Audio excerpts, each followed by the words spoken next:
Hi guys, എൻ്റെ പേര് പ്രണവ് എന്നാണ്. ഒരു പുതിയ ക്ലാസ്സിൻ്റെ റെക്കോർഡിങ്ങിലേക്ക് ഞാൻ നിങ്ങളെ സ്വാഗതം ചെയ്യുന്നു. നിങ്ങളിൽ പലവരും നേരത്തെ എൻ്റെ പല ക്ലാസ്സുകൾ കേട്ടിട്ടുള്ള സ്റ്റുഡൻസ് ആയിരിക്കാം, ചിലവർ ആദ്യമായിട്ട് വരുന്നവരായിരിക്കാം. എന്തായാലും ഞാൻ നിങ്ങളെല്ലാവരും ഒരേപോലെ സ്വാഗതം ചെയ്യുന്നു. കാരണം ഇത് ഒരു പുതിയ സീരീസ് ഓഫ് ക്ലാസ് ആണ്. കഴിഞ്ഞ കുറേ നാളുകളായിട്ട് MSW BSW സ്റ്റുഡൻസിനൊക്കെ പഠിപ്പിച്ച് വരുന്നു. ആദ്യമായിട്ടാണ് ഞാൻ ഇങ്ങനെ ഒരു ക്ലാസ് എടുക്കാനായിട്ട് പോകുന്നത്. BSW ഒക്കെ പഠിച്ചതിന് ശേഷം MSW നല്ല കോളേജിൽ പോയി പഠിക്കണമെന്ന് ആഗ്രഹമുള്ള അനേക കുട്ടികൾ കാണും. എല്ലാവർക്കും ആഗ്രഹം കാണും, ബട്ട് അതിന് അവസരങ്ങളുള്ളത് കുട്ടികൾ വളരെ കുറവായിരിക്കും. അത്തരത്തിലുള്ള കുട്ടികൾക്ക് സെൻട്രൽ ലെവൽ കോളേജുകളിൽ അഡ്മിഷൻ കിട്ടാൻ CUET എന്നും പറഞ്ഞ് ഒരു എക്സാം എഴുതണം. കോമൺ യൂണിവേഴ്സിറ്റി എൻട്രൻസ് ടെസ്റ്റ് എന്നും പറഞ്ഞ്. ഈ ഒരു എക്സാം UG ലെവൽ സ്റ്റുഡൻസിന് എന്ന് പറഞ്ഞാൽ ബാച്ചിലേഴ്സ് പഠിക്കുന്ന പിള്ളേർക്കും PG ലെവൽ സ്റ്റുഡൻസിനും ഉണ്ട്. നമ്മൾ PG ലെവൽ സ്റ്റുഡൻസ് ആണല്ലോ, കാരണം നമ്മൾ MSW ചെയ്യാനായിട്ട് ആഗ്രഹിക്കുന്നത്. MSW PG ആണ്, പോസ്റ്റ് ഗ്രാജുവേറ്റ് ആണ്. അപ്പോൾ CUET PG എന്ന് പറഞ്ഞ എക്സാമാണ് നമുക്കുള്ളത്. ഇനി ഈ എക്സാം സാധാരണ നടക്കുന്നത് എല്ലാ വർഷവും മാർച്ച് മാസമാണ്. എല്ലാ വർഷം ജാനുവരി മാസം ആകുമ്പോഴത്തേക്കും ഇതിൻ്റെ രജിസ്ട്രേഷൻ സ്റ്റാർട്ട് ആവുന്നതായിരിക്കും. അപ്പം നിങ്ങൾ രജിസ്ട്രേഷൻ ചെയ്യാൻ ആഗ്രഹിക്കുന്നെങ്കിൽ ജാനുവരി ആകുമ്പോഴത്തേക്കും നിങ്ങൾ ശ്രദ്ധിക്കുക. MSW അതിനകത്ത് പല സ്പെസിഫിക്കേഷൻസ് എടുക്കാം. MHRM എന്ന് പറഞ്ഞാൽ human resource management labour studies. അത് ഇച്ചിരിയും കൂടെ സാലറി ഓറിയൻറ്റഡ് ആയിട്ടൊരു ജോബ് ചെയ്യാൻ ആഗ്രഹിക്കുന്ന ആൾക്കാർക്ക് നല്ല ശമ്പളത്തോടെ ജോലി കിട്ടാൻ പറ്റിയൊരു കോഴ്സാണ്. അപ്പോൾ അതിനൊക്കെ വേണ്ടിയിട്ട് ഈ CUET PGക്കകത്ത് ഒത്തിരി എക്സാം നടക്കുന്നുണ്ട്. അതിൽ നമ്മളുടെ എക്സാമിൻ്റെ കോഡ് എന്ന് പറഞ്ഞാൽ HU ഓക്കെ, HUQP21. ഒരുമാതിരി റെയിൽവേ സ്റ്റേഷനിൽ വിളിച്ച് പറയുന്ന പോലെ ഉണ്ടല്ലേ. HU അംബ്രല്ലയുടെ U, Q ഓക്കെ, Qൻ്റെ Q, P പ്രണവിൻ്റെ P, എന്നിട്ട് 21. ഇതാണ് നമ്മളുടെ എക്സാമിൻ്റെ കോഡ്. പല എക്സാംസ് നടക്കുന്നത് കൊണ്ട് LLM ഉണ്ട്, MSCയുടെ ഉണ്ട്, അത് MA ഇൻ പൊളിറ്റിക്കൽ സയൻസ് ഉണ്ട്, MA ഇൻ ജേർണലിസം ഉണ്ട്. ഇവർക്ക് എല്ലാവർക്കും പല പല എക്സാംസാണ്. നമുക്കുള്ള എക്സാമിൻ്റെ കോഡ് ഇതാണ്. അപ്പം ഞാനിനി ഇവിടെ എന്താ ചെയ്യാൻ പോകുന്നതെന്ന് വെച്ച് കഴിഞ്ഞാൽ, കഴിഞ്ഞ ഒരു ഏകദേശം ഒരു 7-8 വർഷത്തെ ക്വസ്റ്റ്യൻ പേപ്പർ ഇനി വരുന്ന ക്ലാസ്സുകളിൽ നമ്മളിന്ന് ഡിസ്കസ് ചെയ്യുന്നതായിരിക്കും. ഇന്ന് നമ്മൾ 2024 ക്വസ്റ്റ്യൻ പേപ്പർ ഡിസ്കസ് ചെയ്യാനായിട്ട് പോവുകയാണ്. 2024 ക്വസ്റ്റ്യൻ പേപ്പേഴ്സ്. ഇനി ഇതിനകത്തൊരു ഇൻട്രസ്റ്റിംഗ് കാര്യം എന്താണെന്ന് പറഞ്ഞാൽ, ഞാനും നിങ്ങളുടെ കൂടെ പഠിക്കുകയാണ്. ഓക്കെ, ഞാനും ഈ എക്സാം എഴുതാൻ ആഗ്രഹിക്കുന്നുണ്ട്. എനിക്ക് തോന്നുന്നില്ല എന്നെ കൊണ്ട് സാധിക്കുമെന്ന്. കാരണം ഞാൻ എൻ്റെ ഫീൽഡ് വർക്ക് സബ്മിറ്റ് ചെയ്തിട്ട് ഇതുവരെ എൻ്റെ റിസൾട്ട് വന്നിട്ടില്ല. അപ്പോൾ എക്സാം എഴുതി കഴിഞ്ഞ് ഇവർ ഇൻ്റർവ്യൂവിനൊക്കെ വിളിക്കും. ആ സമയമാകുമ്പോഴത്തേക്കും നമ്മുടെ റിസൾട്ട് വന്നില്ലെന്നുണ്ടെന്നുണ്ടെങ്കിൽ പിന്നെ സാധിക്കത്തില്ല. പിന്നെ ഒന്നുകൂടെ എക്സാം എഴുതേണ്ടി വരും. എന്നാലും ഈ വിചാരിച്ച് സമയം വെറുതെ കളയത് എന്തിനാ, പഠിക്കാം, എൻ്റെ കൂടെ മറ്റുള്ളവരെ പഠിപ്പിക്കുകയും ചെയ്യാം. അപ്പം സാധാരണ ഞാൻ ക്ലാസ് എടുത്ത് ഓക്കെ ഇതാണ് സംഭവം അതാണ് സംഭവം എന്ന് പറഞ്ഞു പോകുന്നതിന് ഉപരി ഇതിനകത്ത് ഞാനും നിങ്ങളുടെ കൂടെ പഠിക്കാനായിട്ട് ഇരിക്കുകയാണ്. തീർച്ചയായിട്ടും ക്ലാസ് എടുക്കുന്നതിന് മുന്നേ, റെക്കോർഡിങ്ങിന് മുന്നേ ഞാനിരുന്ന് വായിച്ച് നോക്കിയിട്ടാണ് ക്ലാസ് എടുക്കുന്നത്. അല്ലെങ്കിൽ എനിക്കൊന്നും പറയാൻ അറിയത്തില്ല. പിന്നെ BSW ഒക്കെ കുറേ നാളായിട്ട് പഠിച്ചതും കൊണ്ട് ആ നോളജ് ഉണ്ട്. അപ്പോൾ അതും കൊണ്ട് ഞാൻ നിങ്ങൾക്ക് ക്ലാസ് എടുക്കുന്നതിന് മുമ്പ് നല്ല രീതിയിൽ വായിച്ച് മനസ്സിലാക്കി എൻ്റെ നേരത്തെ നോളജ്, ഞാൻ ഇത്രയും നാൾ പഠിപ്പിച്ച എൻ്റെ നോളജൊക്കെ വെച്ചിട്ടാണ് ക്ലാസ് മുന്നോട്ട് പോകുന്നത്. എന്നാലും ഇൻഡെപ്തായിട്ട് ഞാനും നിങ്ങളുടെ കൂടെ തന്നെ ആയിരിക്കും പഠിക്കുന്നത്. ഓക്കെ, സോ അത്യാവശ്യം ഇൻട്രൊഡക്ഷനായി. ഇനി നമുക്ക് സ്റ്റാർട്ട് ചെയ്യാം. സോ ഇതൊരു മിക്സ്ചറാണ്. എന്ന് പറഞ്ഞാൽ ഇതിനകത്ത് എന്തൊക്കെയാണ് നിങ്ങൾക്ക് പഠിക്കാൻ കിട്ടുന്നത്. ഫസ്റ്റത്തെ ക്വസ്റ്റ്യൻ തന്നെ നമ്മളിപ്പോൾ അങ്ങോട്ട് കയറും. ഫസ്റ്റത്തെ ക്വസ്റ്റ്യൻ തന്നെ സൈക്കോളജിയാണ്. അപ്പോൾ കൂടുതലും നിങ്ങൾക്ക് പ്രതീക്ഷിക്കാൻ പറ്റുന്നതെന്ന് പറഞ്ഞു കഴിഞ്ഞാൽ സൈക്കോളജി ഉണ്ട്, മനസ്സിൻ്റെ പഠനത്തെ പറ്റി. എന്നാൽ ഭയങ്കര ഡീപ്പ് സൈക്കോളജി ഒന്നുമില്ല. ഇനി ആർക്കെങ്കിലും അങ്ങനെ സംശയം ഉണ്ടെങ്കിൽ ഡീപ്പ് സൈക്കോളജി ഒന്നുമില്ല. സോഷ്യോളജി എന്ന് പറഞ്ഞാൽ സമൂഹത്തെ പറ്റി പഠിക്കുന്നു. സമൂഹം എങ്ങനെയാണ്, സമൂഹത്തിലെ കാര്യങ്ങളെ പറ്റി, ആൾക്കാരുടെ ജീവിതങ്ങളെ പറ്റി. ചരിത്രം, ഹിസ്റ്ററി നമ്മൾ പഠിക്കുന്നുണ്ട്. ഓക്കെ, ഇനി ഹിസ്റ്ററി എന്ന് പറയുമ്പോൾ ഭയങ്കര കാര്യമായൊരു അതിൽ UPSCക്ക് പിള്ളേരിരുന്ന് പഠിക്കുന്നത് അങ്ങനെയുള്ള ഹിസ്റ്ററി ഒന്നും ഇല്ല കേട്ടോ. വളരെ ഇൻട്രസ്റ്റിംഗ് ആയിട്ടുള്ള എന്ന് പറഞ്ഞാൽ എല്ലാ വ്യക്തികളും ഒന്ന് അറിഞ്ഞിരിക്കേണ്ടതായിട്ടുള്ള ഹിസ്റ്ററിയേ ഉള്ളൂ. പിന്നെ പലപ്പോഴും ആൾക്കാർ പെട്ടുപോകുന്നൊരു പോയിന്റ് എന്ന് പറഞ്ഞാൽ ജനറൽ സ്റ്റഡീസാണ്. ജനറൽ സ്റ്റഡീസ് അല്ലെങ്കിൽ GK ഒക്കെ, ജനറൽ നോളജ്. അത് ഈ പത്രമൊക്കെ വായിക്കുന്ന ശീലമില്ലാത്ത ആൾക്കാർ അല്ലെങ്കിൽ ന്യൂസ് ഒന്നും അത്ര കാണാത്ത ആൾക്കാർക്ക് വളരെ ബുദ്ധിമുട്ടായിരിക്കും. പൊതുവേ ഇന്നത്തെ കാലത്ത് നമ്മളെല്ലാവരും സോഷ്യൽ മീഡിയ ഒക്കെ ഉപയോഗിക്കുമ്പോൾ എന്തെങ്കിലും വാർത്തകൾ അറിഞ്ഞു അങ്ങനെയാണ്. അതുകൊണ്ട് എല്ലാവർക്കും ഒരു ടഫ് മേഖലയാണത്. എന്നാലും കുഴപ്പമില്ല, നമുക്കത് ഇതിൻ്റെ കൂടെ കവർ ചെയ്ത് പോവാം. ഞാൻ ആലോചിക്കുന്നത് അടുത്ത ക്ലാസ്സുകൾ മുതൽ അതും കൂടെ ഒന്ന് ഇൻക്ലൂഡ് ചെയ്യാമെന്നാണ്. എന്തായാലും ഇന്ന് ആദ്യത്തെ ക്ലാസ്സിൽ ഞാൻ അതൊന്നും ഇൻക്ലൂഡ് ചെയ്തിട്ടില്ല. അതുകൊണ്ട് ഫെയർലി ഈസി ആയിട്ടുള്ളതാണ്. കാരണം നമ്മൾ മറ്റുള്ള എക്സാംസ് ആയിട്ട് കമ്പയർ ചെയ്ത് കഴിഞ്ഞാൽ പിന്നീട് നിങ്ങൾ വലിയ കോളേജിൽ കിട്ടാൻ ആഗ്രഹിക്കുന്നുണ്ടെന്നുണ്ടെങ്കിൽ, ഇപ്പോൾ ഉദാഹരണത്തിന് ഏറ്റവും കൂടുതൽ പിള്ളേർ ആഗ്രഹിക്കുന്നത് ടിസ് എന്ന് പറഞ്ഞ കോളേജിൽ കിട്ടാൻ. അതാണ് one of the best colleges in India for social work. ആ കോളേജിൽ കിട്ടാനായിട്ട് എക്സാം ഈസിയാണ്, പക്ഷേ ഒത്തിരി പിള്ളേർ എഴുതുന്നുണ്ട്. അപ്പോൾ കോമ്പറ്റീഷൻ വളരെ കൂടുതലായിരിക്കും.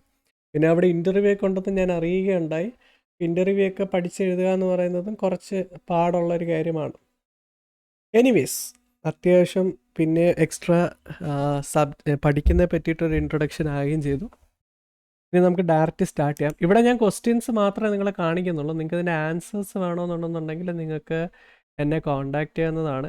ഈ വീഡിയോയുടെ ഡിസ്ക്രിപ്ഷനിലും കമൻറ്റ് ബോക്സിലും എൻ്റെ നമ്പർ കാണും. അല്ലാത്തവരുവാണെങ്കിൽ ഇപ്പോൾ എഴുതിയെടുത്തോ. 7306594125 7306594125. ഓക്കെ, കുറേ ആയി, നമുക്കിനി തുടങ്ങാം. ഫസ്റ്റത്തെ ക്വസ്റ്റ്യൻ എന്ന് പറയുന്നത് മാച്ച് ദ ഫോളോയിങ് എന്നുള്ളതാണ്. Okay, match the list.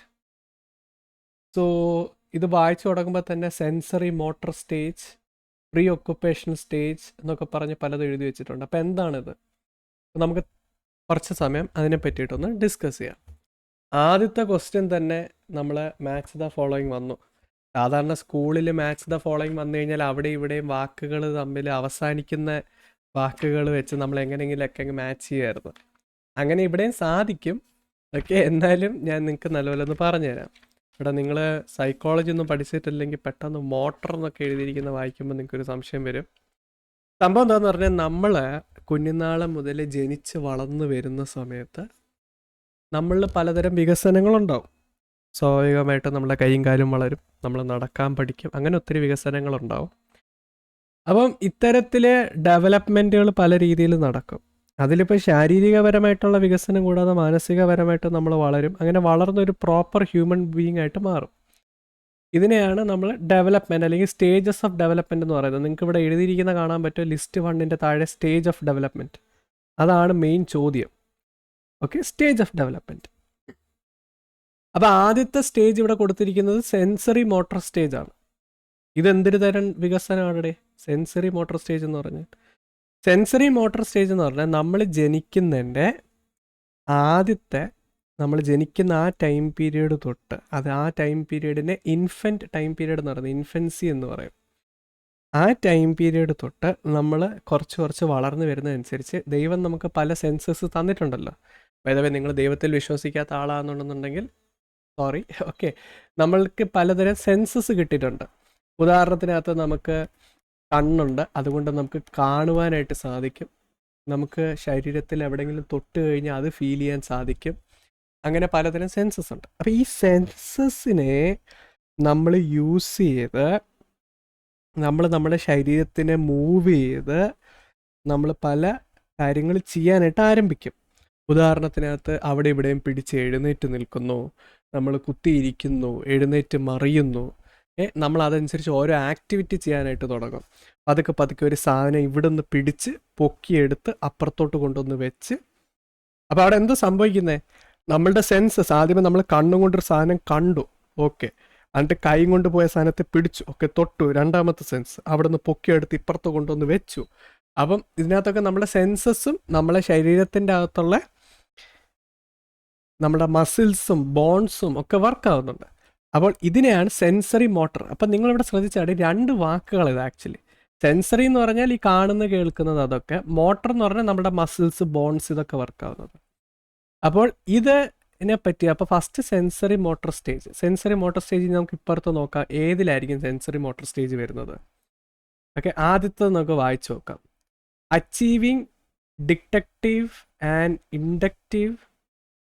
By the way, ഒരു കാര്യം അടക്കിച്ച് പറയാൻ വിട്ടുപോയി. നിങ്ങൾ ആദ്യമായിട്ടാണ് എൻ്റെ ക്ലാസ്സിൽ വരുന്നതെങ്കിൽ ഞാൻ പറയാം, എനിക്ക് ഇച്ചിരി സ്പീക്കിംഗ് പ്രോബ്ലം ഉള്ള കൂട്ടത്തിലാണ്. എനിക്ക് പല വാക്കുകൾ ഉച്ചരിക്കാൻ ബുദ്ധിമുട്ടുള്ള ഒരു വ്യക്തിയാണ്. അപ്പോൾ ഞാനിനി മുന്നോട്ട് ക്ലാസ്സിൽ പോകുമ്പോൾ എന്തെങ്കിലും കടിച്ചാൽ പൊട്ടാത്ത വാക്ക് വന്നാൽ ഞാൻ കിടന്ന് കഷ്ടപ്പെടുന്നത് നിങ്ങൾ കാണും അല്ലെങ്കിൽ കേൾക്കും. ക്ഷമിക്കണം. നിങ്ങൾക്ക് എന്തായാലും ഇവിടെ സ്ക്രീനിൽ എഴുതിയിരിക്കുന്നത് കാണാമല്ലോ. അപ്പം ദയവ് ചെയ്ത് എന്നെ ചീത്ത വിളിക്കരുത്. Okay. Achieving deductive and inductive reasoning and hypothetical reasoning. ഓ, ഇതെന്തോ ഒരു ഭയങ്കര തലവേദന പിടിച്ച സാധനം എഴുതിയിരിക്കുന്നത്. അല്ലെങ്കിൽ ഞാൻ വിചാരിക്കുന്നു നമുക്കൊരു കാര്യം ചെയ്യാം. ആദ്യമേ ഈ ഇടത്തെ സൈഡിലുള്ള എല്ലാം ഒന്ന് വായിച്ചിട്ട് നമുക്ക് പിന്നീട് വലത്തെ സൈഡിലുള്ളത് നോക്കാം. എന്ത് പറയുന്നു? നമ്മളിപ്പോൾ സെൻസറി മോട്ടർ മാത്രമല്ല നോക്കിയുള്ളൂ, നമുക്ക് താഴത്തെ കൂടെ നോക്കാം. അപ്പോൾ സെൻസറി മോട്ടർ നിങ്ങളിപ്പോൾ എഴുതിക്കോ. എന്താണ് സെൻസറി മോട്ടർ? നമ്മളുടെ സെൻസസ് ഉപയോഗിച്ച് പിള്ളേർ അവരുടെ ചുറ്റുപാടിനെ പഠിച്ചു തുടങ്ങുന്നു. ഓക്കെ, സെൻസറി മോട്ടർ സ്റ്റേജ് എന്താണ്? എഴുതിക്കോ. നിങ്ങളെല്ലാവരും എൻ്റെ കൂടെ എഴുതണം. ഞാനും എഴുതുകയാണ്. എൻ്റെ പേനയുടെ ശബ്ദം കേൾക്കാവോ? ഞാനും എഴുതുകയാണ് നിങ്ങളുടെ കൂടെ. എൻ്റെ കൂടെ ഇരുന്ന് എഴുത്. സെൻസറി മോട്ടർ എന്ന് പറഞ്ഞാൽ എന്താണ്? നമ്മളുടെ സെൻസസിനെ, using our senses as a child, അല്ലെങ്കിൽ ആസ് എ ചൈൽഡ് എന്ന് എഴുതല്ലേ. ചൈൽഡ് ഇച്ചിരി കൂടെ പ്രായമുള്ള ഒരു കുട്ടീനാണ് ചൈൽഡ് എന്നുള്ളത്. ഇൻഫൻറ്റ് അല്ലെങ്കിൽ baby. Using our senses and muscles bones. Our muscles bones എന്ന് എഴുതിയില്ലെങ്കിലും കുഴപ്പമില്ലടേ, ചുമ്മാ ബോഡിയിൽ നിന്ന് എഴുതിയാൽ മതി. Muscles and bones as a infant, as an infant to explore. Okay, നമ്മൾ സാധാരണ ജനിച്ച് വളർന്നു വരുന്ന സമയത്ത് ആദ്യമേ എക്സ്പ്ലോറേഷനാണ്. കണ്ണി കാണുമ്പോൾ ഇഷ്ടമുള്ളതിൽ എല്ലാത്തിലും കയറി ഇങ്ങ് പിടിക്കും. കണ്ണി കാണുന്നതെല്ലാം പൊക്കിയെടുത്ത് അപ്പുറത്തിപ്പുറത്തും കൊണ്ടുവന്ന് വെക്കും, ഇല്ലേ? യെസ്. അപ്പം as an infant to explore. എന്ത് എക്സ്പ്ലോർ ചെയ്യാനാ? എക്സ്പ്ലോർ അവർ എൻവയറൺമെൻറ്റ്. അസല് കാര്യം. ഓക്കെ, ഇനി നമുക്ക് രണ്ടാമത്തെ സ്റ്റേജ് നോക്കാം. Pre operational stage. ഓഹോ, ഇനി ഇതെന്താണ് pre operational stage? By the way, ഈ സെൻസറി മോട്ടർ സ്റ്റേജ് ജനിക്കുന്ന ടൈം, ഇൻഫൻസി പീരിയഡ് തൊട്ട് ഒരു കുട്ടിക്ക് 2 വയസ്സ് വരെ ഉള്ളതിൻ്റെ ഇടയ്ക്കാണ് ഈ സെൻസറി സ്റ്റേജ് നടക്കുന്നത്. ഓക്കെ, ഇതിനെല്ലാത്തിനും ലിമിറ്റ് ഉണ്ട്. ഇപ്പോൾ 2 വയസ്സ് കഴിഞ്ഞാൽ സെൻസറി മോട്ടർ ഡെവലപ്പായി കഴിഞ്ഞു, അടുത്ത ഡെവലപ്മെൻറ്റിൻ്റെ ടൈമായി. മനസ്സിലായോ? അപ്പം ജനിക്കുമ്പോൾ 0 ഏജ് ടു 2 ഏജ്. ഓക്കെ, 0 വയസ്സ് തൊട്ട് 2 വയസ്സാവുന്നത് വരെയാണ് സെൻസറി മോട്ടർ സ്റ്റേജ് എന്ന് പറയുന്ന സാധനം ഉള്ളത്. ഞാൻ ഇപ്പോഴും ഒരു കാര്യം ശ്രദ്ധിച്ചോട്ടോ, ഞാൻ പെട്ടെന്ന് ഓർത്തിയോ, ഞാൻ റെക്കോർഡിങ് സ്റ്റാർട്ട് ചെയ്തായിരുന്നു. റെക്കോർഡിങ് സ്റ്റാർട്ട് ആയിട്ടുണ്ട്. വളരെ നല്ല കാര്യം. ഇനി നമുക്ക് പ്രീ ഓപ്പറേഷണൽ സ്റ്റേജ് നോക്കാം. Pre operational stage. ഓക്കെ, ഇവിടെ 2 ഇൻട്രസ്റ്റിംഗ് വാക്കുകൾ കാണാൻ പറ്റും. പ്രീ എന്ന് പറഞ്ഞൊരു വാക്കുണ്ട്. പ്രീ എന്ന് പറഞ്ഞ വാക്കിൻ്റെ അർത്ഥം എന്താണ്? ഒരു കാര്യം നമ്മൾ ചെയ്യാൻ പോകുന്നതിൻ്റെ മുന്നത്തെ സ്റ്റേജിനാണ് നമ്മൾ പ്രീ എന്ന് പറയുന്നത്. പ്രീ, അതിൻ്റെ ഓപ്പോസിറ്റ് പോസ്റ്റ് എന്ന് പറയും. ഓക്കെ, സോ അതാ ഈ ഡിഗ്രി ചെയ്യുന്നതിന് മുമ്പ് പണ്ട് കാലത്ത് ഈ ആൾക്കാർ +1 +2 ചെയ്യുന്നതിന് പകരം തന്നെ പ്രീ ഡിഗ്രി എന്നായിരുന്നു പറയുന്നത്. എന്തിനാണ് അങ്ങനെ പറയുന്നത്? കാരണം ഡിഗ്രി ചെയ്യുന്നതിന് മുന്നേ അവർ കുറച്ച് പഠിക്കുന്നു. ഇനി ഡിഗ്രി എന്ന് പറയും, ഡിഗ്രി പഠിക്കുന്നത്. ഡിഗ്രി പഠിച്ചു കഴിഞ്ഞ് MA ചെയ്യാനായിട്ട് പോകുമ്പോൾ എന്താ പറയുന്നത്? PG എന്ന് പറയും. എന്തിനാണ് പറയുന്നത്? Post degree. ഓക്കെ, ഞാൻ എത്രയും സിമ്പിൾ വാക്കുകൾ പോലും ഇംഗ്ലീഷിലുള്ളത് എന്തിനാണ് മലയാളത്തിൽ തർജ്ജമ ചെയ്യുന്നതെന്ന് വെച്ചാൽ പല ആൾക്കാർക്കും അത് അറിയത്തില്ല. ഓക്കെ, നിങ്ങൾക്കത് അറിയാമെന്നുണ്ടെങ്കിൽ ഇവൻ എന്തിനാണ് എല്ലാം സ്ഥിരീകരിക്കുകയും ചിന്തിക്കല്ല. നിങ്ങൾ മാത്രമല്ല, പലതരം കുട്ടികൾ ക്ലാസ് അറ്റൻഡ് ചെയ്യാറുണ്ട്, അതുകൊണ്ടാണ്. Okay, so pre operational. അപ്പം ഓപ്പറേഷണൽ എന്ന് കൊടുത്തിട്ടുണ്ട്. കുട്ടികൾ പ്രോപ്പറായിട്ട് ഓപ്പറേറ്റ് ചെയ്ത് തുടങ്ങുന്ന അല്ലെങ്കിൽ പ്രവർത്തിച്ച് തുടങ്ങുന്നതിൻ്റെ മുന്നിലത്തെ സ്റ്റേജിനെയാണ് പ്രീ ഓപ്പറേഷണൽ സ്റ്റേജ് എന്ന് പറയുന്നത്. ഇപ്പം സാധാരണ ഈ പ്രീ ഓപ്പറേഷണൽ സ്റ്റേജ് എന്ന് പറയുന്നത് 2 വയസ്സ് തൊട്ട് 11 വയസ്സ് വരെയാണ് പ്രീ ഓപ്പറേഷണൽ സ്റ്റേജ്. ഇപ്പോഴേ എഴുതിക്കോ, pre operational stage. Okay, so sensory motor stage 2 വയസ്സിൽ തീരും, പിന്നെ പ്രീ ഓപ്പറേഷണൽ സ്റ്റേജ് സ്റ്റാർട്ടാവും. പ്രീ ഓപ്പറേഷണൽ സ്റ്റേജിൻ്റെ അകത്ത് എന്താ സംഭവിക്കുന്നതെന്ന് വെച്ച് കഴിഞ്ഞാൽ കുട്ടികൾ ആദ്യമായിട്ട് പ്രോപ്പർ വാക്കുകളൊക്കെ ഉപയോഗിക്കാനായിട്ട് തുടങ്ങും. Okay, they start using some words. അവർ ചില ഇമേജസ് ഒക്കെ ക്രിയേറ്റ് ചെയ്യാൻ തുടങ്ങും. അവരുടെ മനസ്സിൽ അവർ ചിന്തിക്കാൻ തുടങ്ങും. സോ അവർ വേർഡ്സ് യൂസ് ചെയ്യാൻ തുടങ്ങും. Using words. ഞാൻ എഴുതുകയാണേ, യൂസിങ് വേർഡ്സ്. പിന്നെന്തോ ചെയ്യുന്നത്? ഇമേജ് ക്രിയേറ്റ് ചെയ്യും മനസ്സിൽ. അതിൻ്റെ അർത്ഥം തിങ്കിങ് എന്ന് എഴുതിയാൽ മതി. ഇമേജ് ക്രിയേഷൻ ഒന്നും എഴുതുന്നുണ്ട്, തിങ്കിങ്. ആൻഡ് ഇതിലൂടെ അവരുടെ ഏറ്റവും ഇമ്പോർട്ടൻ്റ് ആയിട്ടുള്ളൊരു വികസനം നടക്കുന്നതാണ് ഡെവലപ്പിംഗ് ലാംഗ്വേജ്. അവരാദ്യമായിട്ട് പ്രോപ്പറായിട്ടൊരു ലാംഗ്വേജ് ഡെവലപ്പ് ചെയ്യാനായിട്ട് തുടങ്ങും, വിച്ച് ഈസ് വെരി ഇമ്പോർട്ടൻറ്റ്. അപ്പോൾ ആ ഒരു ലാംഗ്വേജ് ഡെവലപ്പ് ചെയ്യാനായിട്ട് തുടങ്ങുന്നു. എന്നിട്ട് അവർ കുറച്ച് കാര്യങ്ങളെ പറ്റി ഒന്ന് മനസ്സിലാക്കി തുടങ്ങും. ഉദാഹരണത്തിനകത്ത് നേരത്തെ അവർക്ക് അറിയത്തില്ലായിരുന്നു ഇന്ന സ്ഥാനത്ത് പിടിക്കരുതെന്നോ അങ്ങനെ ചെയ്യരുതെന്നോ ഇങ്ങനെ ചെയ്യരുതെന്നോ അവർക്ക് അറിയത്തില്ല. പക്ഷെ പിന്നീട് വളർന്നു വരുന്നതനുസരിച്ച് ഓരോ കാര്യങ്ങൾ ചെയ്യുമ്പോൾ അച്ഛനും അമ്മയെന്ന് വഴക്ക് കിട്ടുമ്പോഴോ അല്ലെങ്കിൽ എവിടെയെങ്കിലും പോയി മണ്ണടിച്ച് വീഴുമ്പോഴോ ഒക്കെ അവർ കുറച്ചൊക്കെ ഒന്ന് മനസ്സിലാക്കും, ഓക്കെ ഇത് ഞാൻ ചെയ്യാൻ പാടില്ല, ഞാൻ അങ്ങനെ ഈ കാര്യം ചെയ്യാൻ പാടില്ല. പ്രത്യേകിച്ച് ഈ പ്രീ ഓപ്പറേഷണൽ സ്റ്റേജ് എന്ന് പറഞ്ഞു കഴിഞ്ഞാൽ 2 വയസ്സ് തൊട്ട് 7 വയസ്സ് വരെ ആണല്ലോ. ഞാൻ നേരത്തെ 2 വയസ്സ് തൊട്ട് 7 വയസ്സെന്നല്ല പറഞ്ഞത്, ഞാൻ 2 വയസ്സ് തൊട്ട് 11 പറഞ്ഞേ, പെട്ടെന്നൊരു സംശയം. 2 വയസ്സ് തൊട്ട് 7 വയസ്സ് വരെയാണേ. അപ്പം ഈ 4-5 വയസ്സൊക്കെ ആകുമ്പോഴത്തേക്ക് കുട്ടികൾക്ക് അത്യാവശ്യം അറിവൊക്കെ വരും. അവർക്കറിയാം എന്ത് ചെയ്യണം എന്ത് ചെയ്യണ്ട, എങ്ങനെയാണ് ഞാൻ വീട്ടിലിരിക്കേണ്ടത്, ഞാൻ കുരുത്തക്കേട് കാണിക്കാൻ പാടില്ലെന്നൊക്കെ അവർ തിരിച്ചറിയത്തില്ലേ. അപ്പം അതും അവർ ഡെവലപ്പ് ചെയ്തെടുക്കും. അപ്പോൾ ഒന്നാമതായിട്ട് അവർ ഇമ്പോർട്ടൻ്റ് ആയിട്ട് വാക്കുകൾ ഉപയോഗിക്കും, ചിന്തിക്കാൻ തുടങ്ങും. അതിൻ്റെ റിസൾട്ടാണ് അവർ ലാംഗ്വേജ് ഡെവലപ്പ് ചെയ്തെടുക്കുന്നത്. തീർച്ചയായിട്ട് അവർ അടുത്തൊരു പോയിന്റ് എന്ന് പറഞ്ഞു കഴിഞ്ഞാൽ എങ്ങനെ ബിഹേവ് ചെയ്യണം എന്നുള്ളത് അവർ മനസ്സിലാക്കി തുടങ്ങും. ഹൗ ടു ബിഹേവ്, അതും ഒരു ഇമ്പോർട്ടൻറ്റ് പോയിൻ്റാണ്. ഒരു സെക്കൻഡ്.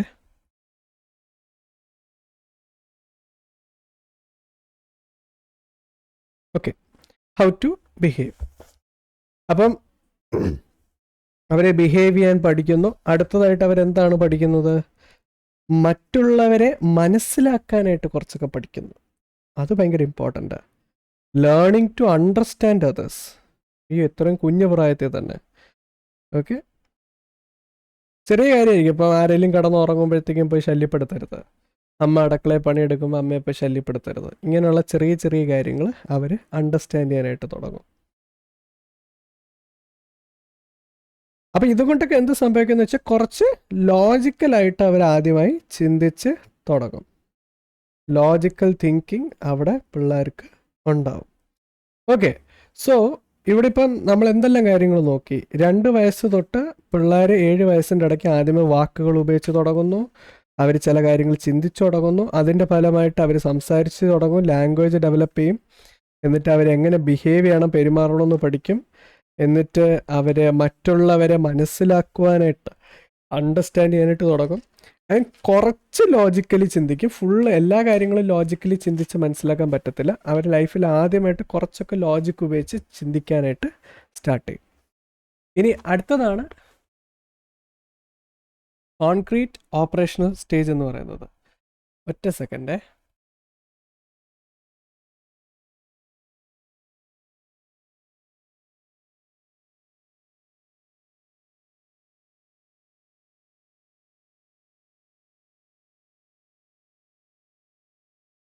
ഓക്കെ, അപ്പോൾ ഈ കോൺക്രീറ്റ് ഓപ്പറേഷണൽ സ്റ്റേജ് എന്താണെന്ന് നമുക്ക് നോക്കാം. ബൈ ദ വേ, ഞാൻ ഈ ക്ലാസ് എടുക്കുന്ന സമയത്ത് എനിക്ക് നല്ല പനി പിടിച്ചിരിക്കുകയാണ്. എൻ്റെ ശബ്ദം അറിയാവുന്നവർക്ക് മനസ്സിലാവുന്നുണ്ടായിരിക്കാം. അതുകൊണ്ടും കൂടെ കുറച്ചും കൂടെ സ്ലോ ആണ് ഞാൻ സംസാരിക്കുന്നതിൽ. ഓക്കെ, ഇപ്പോൾ കോൺക്രീറ്റ് ഓപ്പറേഷണൽ സ്റ്റേജ് എന്ന് പറഞ്ഞാൽ 7 വയസ്സ് തൊട്ട് 11 വയസ്സിൻ്റെ ഇടയ്ക്ക് എന്ന് പറഞ്ഞാൽ പ്രോപ്പറായിട്ട് അവർ ഓപ്പറേഷണൽ ആവുന്ന സ്റ്റേജ്. അതാണ്. നേരത്തെ പ്രീ ഓപ്പറേഷണൽ അല്ലായിരുന്നു, ഇപ്പോൾ അത് കോൺക്രീറ്റ് ഓപ്പറേഷണൽ സ്റ്റേജ് ആയി.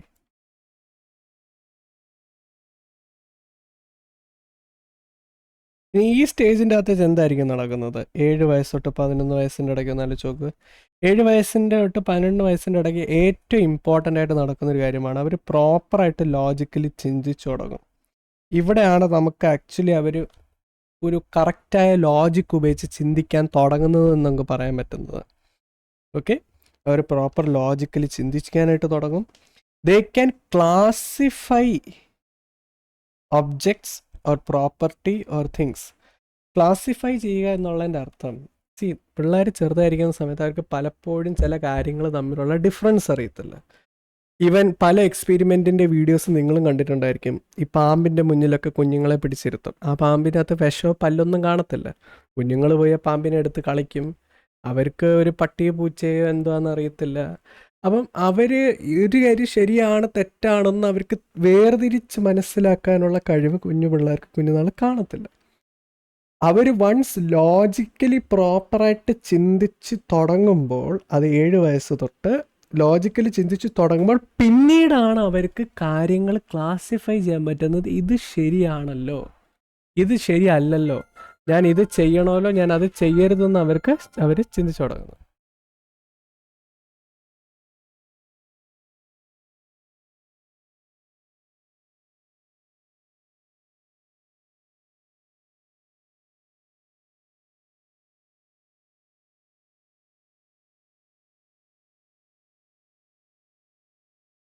ഓക്കെ, സോറി, ഞാനൊന്ന് പോസ് ചെയ്ത് ഇടയ്ക്ക് വെച്ച്. ഓക്കെ, സോ അവർ ലോജിക്കലി ചിന്തിച്ചു തുടങ്ങുന്നു പിള്ളേർ. അതിനുശേഷം അവർക്ക് കാര്യങ്ങളിനെ വേർതിരിക്കാനായിട്ട് തുടങ്ങുന്നു, ക്ലാസിഫൈ ചെയ്യാനായിട്ട് തുടങ്ങുന്നു പിള്ളേർ ഓരോ കാര്യങ്ങൾ. അതിനുശേഷം പിന്നീട് സംഭവിക്കുന്നൊരു കാര്യം എന്താന്ന് പറഞ്ഞു കഴിഞ്ഞാൽ, അവർ ആദ്യമേ ക്ലാസിഫൈ ചെയ്യുന്നത് കളറും അങ്ങനെയുള്ള ചെറിയ ചെറിയ ഏരിയകളൊക്കെയല്ല. അവർ നേരെ കയറി വന്നിട്ട് അയ്യോ നമ്മുടെ പിണറായി വിജയൻ സാറ് ഭരിക്കുന്നത് ശരിയല്ല, നരേന്ദ്രമോദി, അങ്ങനെയല്ല. ഓക്കെ, അവർ ചെറിയ ചെറിയ കാര്യങ്ങൾ ക്ലാസിഫൈ ചെയ്യാനായിട്ട് തുടങ്ങും. അതിനുശേഷം വൈ നിങ്ങൾ ആരെങ്കിലും ഇതിനകത്ത് പാർട്ടിക്കാർ ഇരിപ്പുണ്ടെന്നുണ്ടെന്നുണ്ടെങ്കിൽ ഞാൻ പിണറായി വിജയൻ സാറിന് കുറ്റപ്പെടുത്തിയല്ല, എനിക്ക് വളരെ ഇഷ്ടമുള്ളൊരു മന്ത്രി കേട്ടോ. ഓക്കെ, എമൗണ്ട് ഓഫ് ഓക്കെ, ഇനി നമുക്ക് മുന്നോട്ട് പോവാം. അപ്പോൾ ഈ കോൺക്രീറ്റ് ഓപ്പറേഷണൽ സ്റ്റേജിൻ്റെ അകത്ത് പല സ്ഥലങ്ങളിലും പിള്ളേർ വേറൊരു ഇമ്പോർട്ടൻറ്റ് കാര്യം ചെയ്യുന്നത് എന്താണെന്ന് പറഞ്ഞു കഴിഞ്ഞാൽ, അവരുടെ ഒബ്സർവേഷൻ ഇച്ചിരി കൂടെ വർദ്ധിക്കും. ലൈക്ക് ഒബ്സർവേഷൻ വർദ്ധിക്കുക എന്ന് പറഞ്ഞു കഴിഞ്ഞാൽ അവർ കുറേയൊക്കെ കാര്യങ്ങൾ നിരീക്ഷിച്ച് പഠിക്കാനും മനസ്സിലാക്കാനായിട്ട് തുടങ്ങും. നേരത്തെ എന്നൊക്കെ പറഞ്ഞു കഴിഞ്ഞാൽ പിള്ളേർ കുഞ്ഞായിരിക്കുമ്പോൾ അവരുടെ ലോകത്തിൽ അവരെന്ത് ആൾക്കാർ കാണുന്നുണ്ടോ ഇല്ലയോ, ദേ ഡസൻ കെയർ. അവരവരുടെ ഇഷ്ടപ്രകാരം എന്താണ് അവർക്ക് ചെയ്യാൻ താല്പര്യമുള്ളത് അത് ചെയ്തവർ മുന്നോട്ട് പോകും. പക്ഷേ ഈ കോൺക്രീറ്റ് ഓപ്പറേഷൻ സ്റ്റേജിലോട്ട് എത്തുമ്പോഴത്തേക്ക് പിള്ളേർ അവർക്ക് ഇഷ്ടമുള്ള കാര്യം മാത്രമേ ചെയ്യത്തുള്ളൂ. അല്ല, പിള്ളേർ അവർ ചെയ്യുന്ന കാര്യങ്ങൾ ചെയ്യുന്നതിന് മുന്നേ മറ്റുള്ളവർ അവർ ശ്രദ്ധിക്കുന്നുണ്ടോ ഇല്ലയോ എന്നും കൂടെ അവർ നോക്കും. കുറച്ചും കൂടെ ഒബ്സർവേഷനല്ല, മറ്റുള്ളവരെന്ത് ചിന്തിക്കുന്നു, മറ്റുള്ളവരെന്ത് പറയുന്നു. ജസ്റ്റ് അവരൊരു കാര്യം ചെയ്യാൻ പോകുമ്പോൾ മറ്റുള്ളവരെന്ത് പറയുന്നു എന്ന് മാത്രമല്ല, പൊതുവെ മറ്റുള്ളവരുടെ പേഴ്സ്പെക്റ്റീവ്, മറ്റുള്ളവരുടെ കാഴ്ചപ്പാടുകളൊക്കെ ചിന്തിക്കാനായിട്ട് ശ്രമിക്കും. അപ്പോൾ ഇതിനെയാണ് ഒബ്സർവേഷൻ എന്ന് പറയുന്നത്. എല്ലാ തരത്തിലും അവരവരുടെ ചുറ്റുപാടിനെ ഒന്ന് നല്ല രീതിയിൽ നിരീക്ഷിച്ച് പെരുമാറാനായിട്ട് തുടങ്ങും. ഓക്കെ, സോ ഇത്രയും കാര്യങ്ങളാണ് കോൺക്രീറ്റ് ഓപ്പറേഷൻ സ്റ്റേജിൽ നടക്കുന്നത്. ഇതൊക്കെ ഞാൻ ബേസിക്കലി നിങ്ങൾക്ക് പെട്ടെന്ന് ഇത് നാലും തമ്മിലൊന്ന് വേർതിരിച്ച് പെട്ടെന്ന് ഡിസ്റ്റിങ്ക്വിഷ് ചെയ്ത് മനസ്സിലാക്കാൻ വേണ്ടിയിട്ടാണ് ഇത് പറഞ്ഞു തരുന്നത്. ഓക്കെ, ഇത് കൂടാതെ ഈ ഓരോ സ്റ്റേജിൻ്റെ താഴെ വേറെ പല കാര്യങ്ങളും ഉണ്ട്. എനിവേസ്, അവസാനത്തെ സ്റ്റേജും കൂടെ ഡിസ്കസ് ചെയ്യാം. Formal operational stage. Formal, okay, നമ്മൾ ഈ ഫോർമൽ എന്നൊക്കെ പറഞ്ഞു കഴിഞ്ഞാൽ കുറച്ച് ഒഫീഷ്യൽ കാര്യം അവിടെ എത്തിയെന്നാണ് എൻ്റെ അർത്ഥം. നമ്മൾ ഫോർമൽ, ഇൻഫോർമൽ, ഒഫീഷ്യൽ, അൺഒഫീഷ്യൽ എന്നൊക്കെ പറഞ്ഞു. ഓക്കെ, ഫോർമൽ സ്റ്റേജ് എന്ന് പറഞ്ഞാൽ 11 വയസ്സ് തൊട്ട് പിന്നെ മേളിലോട്ട്. ഓക്കെ, ഇപ്പോൾ ഫോർമൽ സ്റ്റേജിൻ്റെ അകത്ത് ആക്ച്വലി സംഭവിക്കുന്നത് എന്താണെന്ന് പറഞ്ഞു കഴിഞ്ഞാൽ, ഇവിടെ നമുക്ക് അഡോലസെൻസ് എന്ന് പറയാം, പിന്നെ അഡൽട്സ് എന്നും പറയാം. കാരണം അഡോലസെൻസ് എന്ന് പറഞ്ഞാൽ 11 വയസ്സ് തൊട്ട് 20 വയസ്സ് വരെ, അഡൽട്സ് എന്ന് പറഞ്ഞാൽ പിന്നെ 20 വയസ്സ് തൊട്ട് മേളിലോട്ടുള്ളവർ. ഇവിടെ എന്താ സംഭവിക്കുന്നത്, ഇവിടെ നമുക്ക് പ്രോപ്പർലി നമുക്ക് പക്ക ലോജിക് ഉപയോഗിച്ച് നമുക്ക് സംസാരിക്കാൻ പറ്റും. അവിടെ നിങ്ങൾ എഴുതേണ്ടത് logical reasoning and rational thinking എന്നുള്ളതാണ്. ലോജിക്കൽ റീസണിങ്, ലോജിക്ക് യൂസ് ചെയ്ത് പ്രോപ്പറായിട്ട് കാര്യങ്ങളിൽ റീസണിങ് ചെയ്യാം. അവർക്ക് കുത്തിയിരുന്ന് ആരമായിട്ട് ചിന്തിക്കാം. അതനുസരിച്ച് ലോജിക്കൽ റീസണിങ് ചെയ്യുന്നത് മാത്രമല്ല, അവർക്ക് റാഷണൽ, ബേസിക്കലി റാഷണൽ ലോജിക്കൽ എന്ന് പറഞ്ഞ വാക്ക് ഓൾമോസ്റ്റ് ഒന്ന് തന്നെയാണ്. രണ്ടും തമ്മിൽ വലിയ ഡിഫറൻസ് ഇല്ല. എന്നാലും റാഷണൽ എന്ന് പറയുമ്പോൾ ഇച്ചിരി കൂടെ കൂളായിട്ട് ഫീൽ ചെയ്യും. റാഷണലിന് കുറച്ചും കൂടെ ഡെപ്ത് ഉണ്ട്. ബേസിക്കലി നമ്മളൊരു കാര്യം ചെയ്യാനായിട്ട് ആഗ്രഹിക്കുമ്പോഴത്തേക്ക്, അല്ലെങ്കിൽ എന്തെങ്കിലും കാര്യം ചെയ്യാൻ പോകുമ്പോൾ നമ്മൾ റാഷണൽ ആണോ ഇറാഷണൽ ആണോ നോക്കുക എന്ന് പറഞ്ഞാൽ അത് പ്രാക്ടിക്കൽ ആണോ പ്രാക്ടിക്കൽ അല്ലേ. ഇപ്പോൾ ഉദാഹരണത്തിന് ഞാൻ നിങ്ങളെ ഇത് പഠിപ്പിക്കുന്നത്, അല്ലെങ്കിൽ ഈ എക്സാമിന് ഞാൻ നിങ്ങളെ പഠിപ്പിക്കാനായിട്ട് നോക്കുന്നത് ഒരു എൻട്രൻസ് എക്സാമിൻ്റെ 3-4 മാസം മുന്നെയാണ്. 3-4 മാസം മുന്നേ ഇരുന്ന് പഠിച്ചാൽ അതിൻ്റെ അത്രയും പ്രിപ്പറേഷൻ മതി. ഇപ്പോൾ എനിക്ക് അത്യാവശ്യം ബേസ് ഉണ്ട്. പിന്നെ ഞാൻ ചിന്തിക്കുന്നത് എക്സാം എഴുതാൻ വരുന്ന എല്ലാവരും BSW ഒക്കെ നല്ല രീതിയിൽ പഠിച്ച പിള്ളേരായിരിക്കും എന്നുള്ള ഉറപ്പിലാണ് ഞാനിത് നിങ്ങളെ പഠിപ്പിക്കുന്നത്. പക്ഷേ അതുകൊണ്ട് ഇത് റാഷണലാണ്. പക്ഷെ ഞാൻ കുത്തിയിരുന്നിട്ട് ചിന്തിക്കുകയാണോ, ഞാൻ 3 മാസം കഴിഞ്ഞിട്ട് UPSCയുടെ എക്സാം ഉണ്ട്, എനിക്ക് IAS ഓഫീസർ ആവണം, ഞാനിത് പഠിക്കാം. അത് ഇറാഷണൽ തിങ്കിങ്. 3 മാസം കൊണ്ടൊന്നും പഠിച്ച് IAS ഓഫീസർ ആവാനായിട്ട് സാധിക്കത്തില്ല. അപ്പം ഇതാണ് റാഷണൽ എന്ന് പറയുന്നത്. അപ്പോൾ ഫോർമൽ സ്റ്റേജിലോട്ട് എത്തുമ്പോൾ ലോജിക്കൽ റീസണിങ്, റാഷണൽ ആയിട്ടുള്ള തിങ്കിങ് എത്താനായിട്ട് പറ്റും. എന്നിട്ട് അവർക്ക് problem solving, major problem solving, ലൈഫിലെ മേജർ പ്രോബ്ലംസ് സോൾവ് ചെയ്യാനായിട്ട് പറ്റും. അവരുടെ മാത്രമല്ല മറ്റുള്ളവരുടെ മേജർ പ്രോബ്ലം സോൾവിങ്, കൂടാതെ ഡിസിഷൻ മേക്കിംഗ്,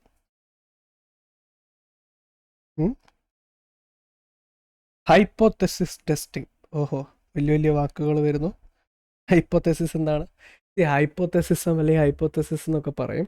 ഹൈപ്പോതെസിസ് എന്ന് പറഞ്ഞാൽ ബേസിക്കലി നമുക്ക് പല കാര്യങ്ങളെ പറ്റി നമുക്കൊരു വിശ്വാസം കാണും, അല്ലെങ്കിൽ മനസ്സിലൊരു ചിന്ത കാണും. പക്ഷെ അത് ശരിയാണോ തെറ്റാണോ നമുക്ക് ഒറ്റയടിക്ക് തെളിയിക്കാൻ പറ്റത്തില്ല. ഉദാഹരണത്തിന് ഞാൻ ചോദിക്കുക, ദൈവം ഉണ്ടോ? അറിയത്തില്ല, കാണുമായിരിക്കാം. മനസ്സിലായി? അപ്പോൾ ഓരോരുത്തർക്കും അവരുടേതായിട്ടുള്ള ഓരോ ചിന്തകളാണ്. ഇതേപോലെ നമ്മൾ ഓരോ കാര്യങ്ങൾ ലൈഫിനെ പറ്റി ചിന്തിച്ച് വരുമ്പോഴത്തേക്ക് ഇതൊക്കെ ഉള്ളതാണോ, ഇത് ഞാൻ ചെയ്യേണ്ടതാണോ, ഇത് പറയുന്നത് ശരിയാണോ, ഇത് തെറ്റാണോ, ഇങ്ങനെ നമുക്ക് പല ചിന്തകൾ വരും. അത് ശരിയായിരിക്കാം, തെറ്റായിരിക്കാം, പക്ഷെ നമ്മളെ തെളിയിക്കാനൊന്നുമില്ല.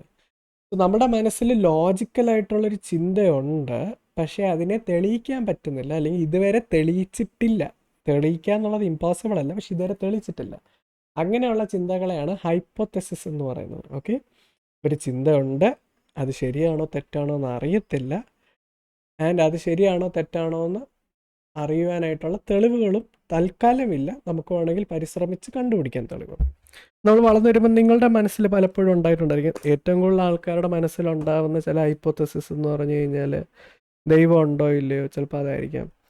അല്ലെങ്കിൽ ഞാൻ ഈ രീതിയിൽ എൻ്റെ ജീവിതം ജീവിക്കുന്നത് ശരിയാണോ, അതിൻ്റെ ജീവിതം ജീവിക്കുന്ന രീതി ഞാൻ മാറ്റണോ, ആ പെണ്ണിന് എന്നെ സത്യത്തിൽ ഇഷ്ടമായിരിക്കും.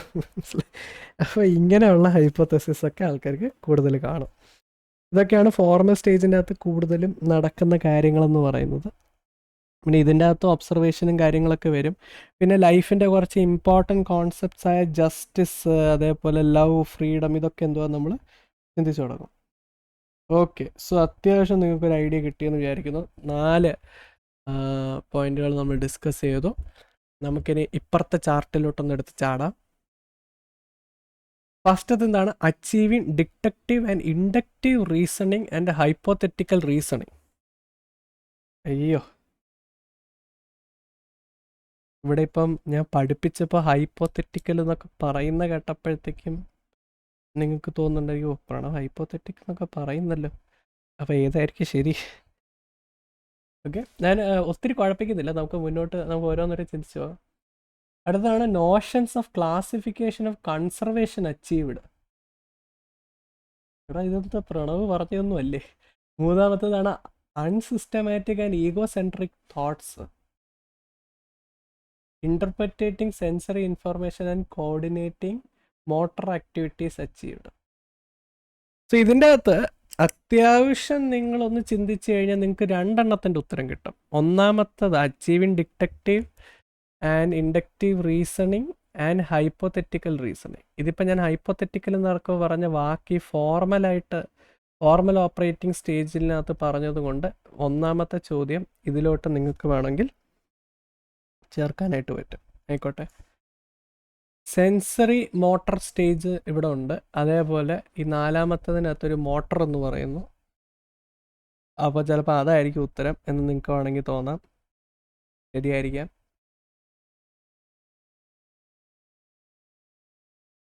പക്ഷെ ഇത് രണ്ടും നിങ്ങൾ കണ്ടോ? Notions of classification and conservation achieved. എന്തുവാടെ അത് പറയുന്നത്? സാധാരണ ഈ കോമ്പറ്റിറ്റീവ് എക്സാംസ് ഇതും കൊണ്ടാണ് ടഫ് ആവുന്നത്. നമ്മൾ പഠിച്ച കാര്യങ്ങളൊക്കെ തന്നെ വരുന്നത്, പക്ഷെ ക്വസ്റ്റ്യൻസ് വരുമ്പോഴത്തേക്ക് ഇങ്ങനെ അങ്ങ് കുഴഞ്ഞു വല്ലാത്തൊരവസ്ഥയിലായി പോകും. വേറൊന്നുമില്ല, നോഷൻസ് എന്ന് പറഞ്ഞ വാക്കാദ്യമേ നമുക്ക് എന്താ നോക്കാം. നിങ്ങൾക്ക് ആർക്കെങ്കിലും നോഷൻസ് നിങ്ങൾ നേരത്തെ കേട്ടിട്ടുണ്ടോ? നോഷൻസ് എന്ന് പറഞ്ഞ വാക്കിൻ്റെ അർത്ഥം നമ്മൾ ഞാനൊരു മിനിറ്റ് അതിൻ്റെ ഞാനും മീനിങ് ഒന്ന് എടുത്ത് വെക്കട്ടെ, സോ ദാറ്റ് ഞാൻ പറയുന്നതിനകത്ത് കുഴപ്പം വരാൻ പാടില്ല. ബേസിക്കലി നോഷൻസ് എന്ന് പറഞ്ഞു കഴിഞ്ഞാൽ നമുക്കുള്ളൊരു വിശ്വാസം അല്ലെങ്കിൽ ഒരു ചിന്ത, ഇതിനൊക്കെയാണ് നോഷൻസ് എന്ന് പറയുന്നത്. ഇച്ചിരി കൂടെ നല്ല വാക്ക് ഞാനൊന്ന് പറഞ്ഞുതരാം. ഓക്കെ, എനിക്ക് കിട്ടി. ഒപ്പീനിയൻ, നമ്മളുടെ ഒരു അഭിപ്രായം അല്ലെങ്കിൽ നമ്മളുടെ ഒരു ചിന്ത.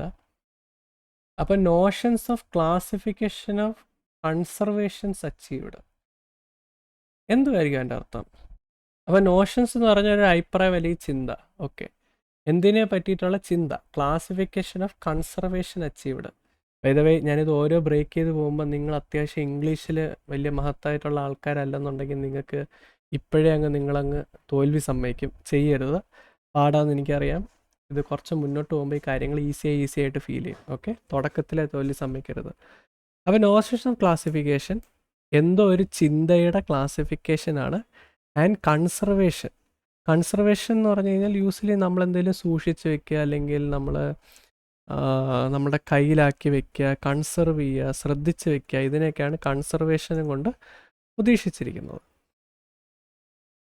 ഓക്കെ, നമ്മളുടെ കയ്യിലാക്കി വെക്കുക. അപ്പോൾ കൺസർവ് ചെയ്യുക ആൻഡ് ചിന്തിക്കുക നമ്മളുടെ കയ്യിൽ കിട്ടിയത് അല്ലെങ്കിൽ നമ്മൾ അച്ചീവ് ചെയ്തൊക്കെ ചില കാര്യങ്ങൾ. ഇവിടെ ഒന്ന് പോസ് എടുക്കുകയാണ്, ഞാൻ വളരെ സ്ലോയിൽ മുന്നോട്ട് പോവുക, ആൾക്കാർ കൺഫ്യൂസ് ആവാതിരിക്കാൻ. ഈ പറഞ്ഞ സ്റ്റേജുകളുടെ അകത്ത് ഓക്കെ, പല സ്റ്റേജുകൾ പറഞ്ഞു.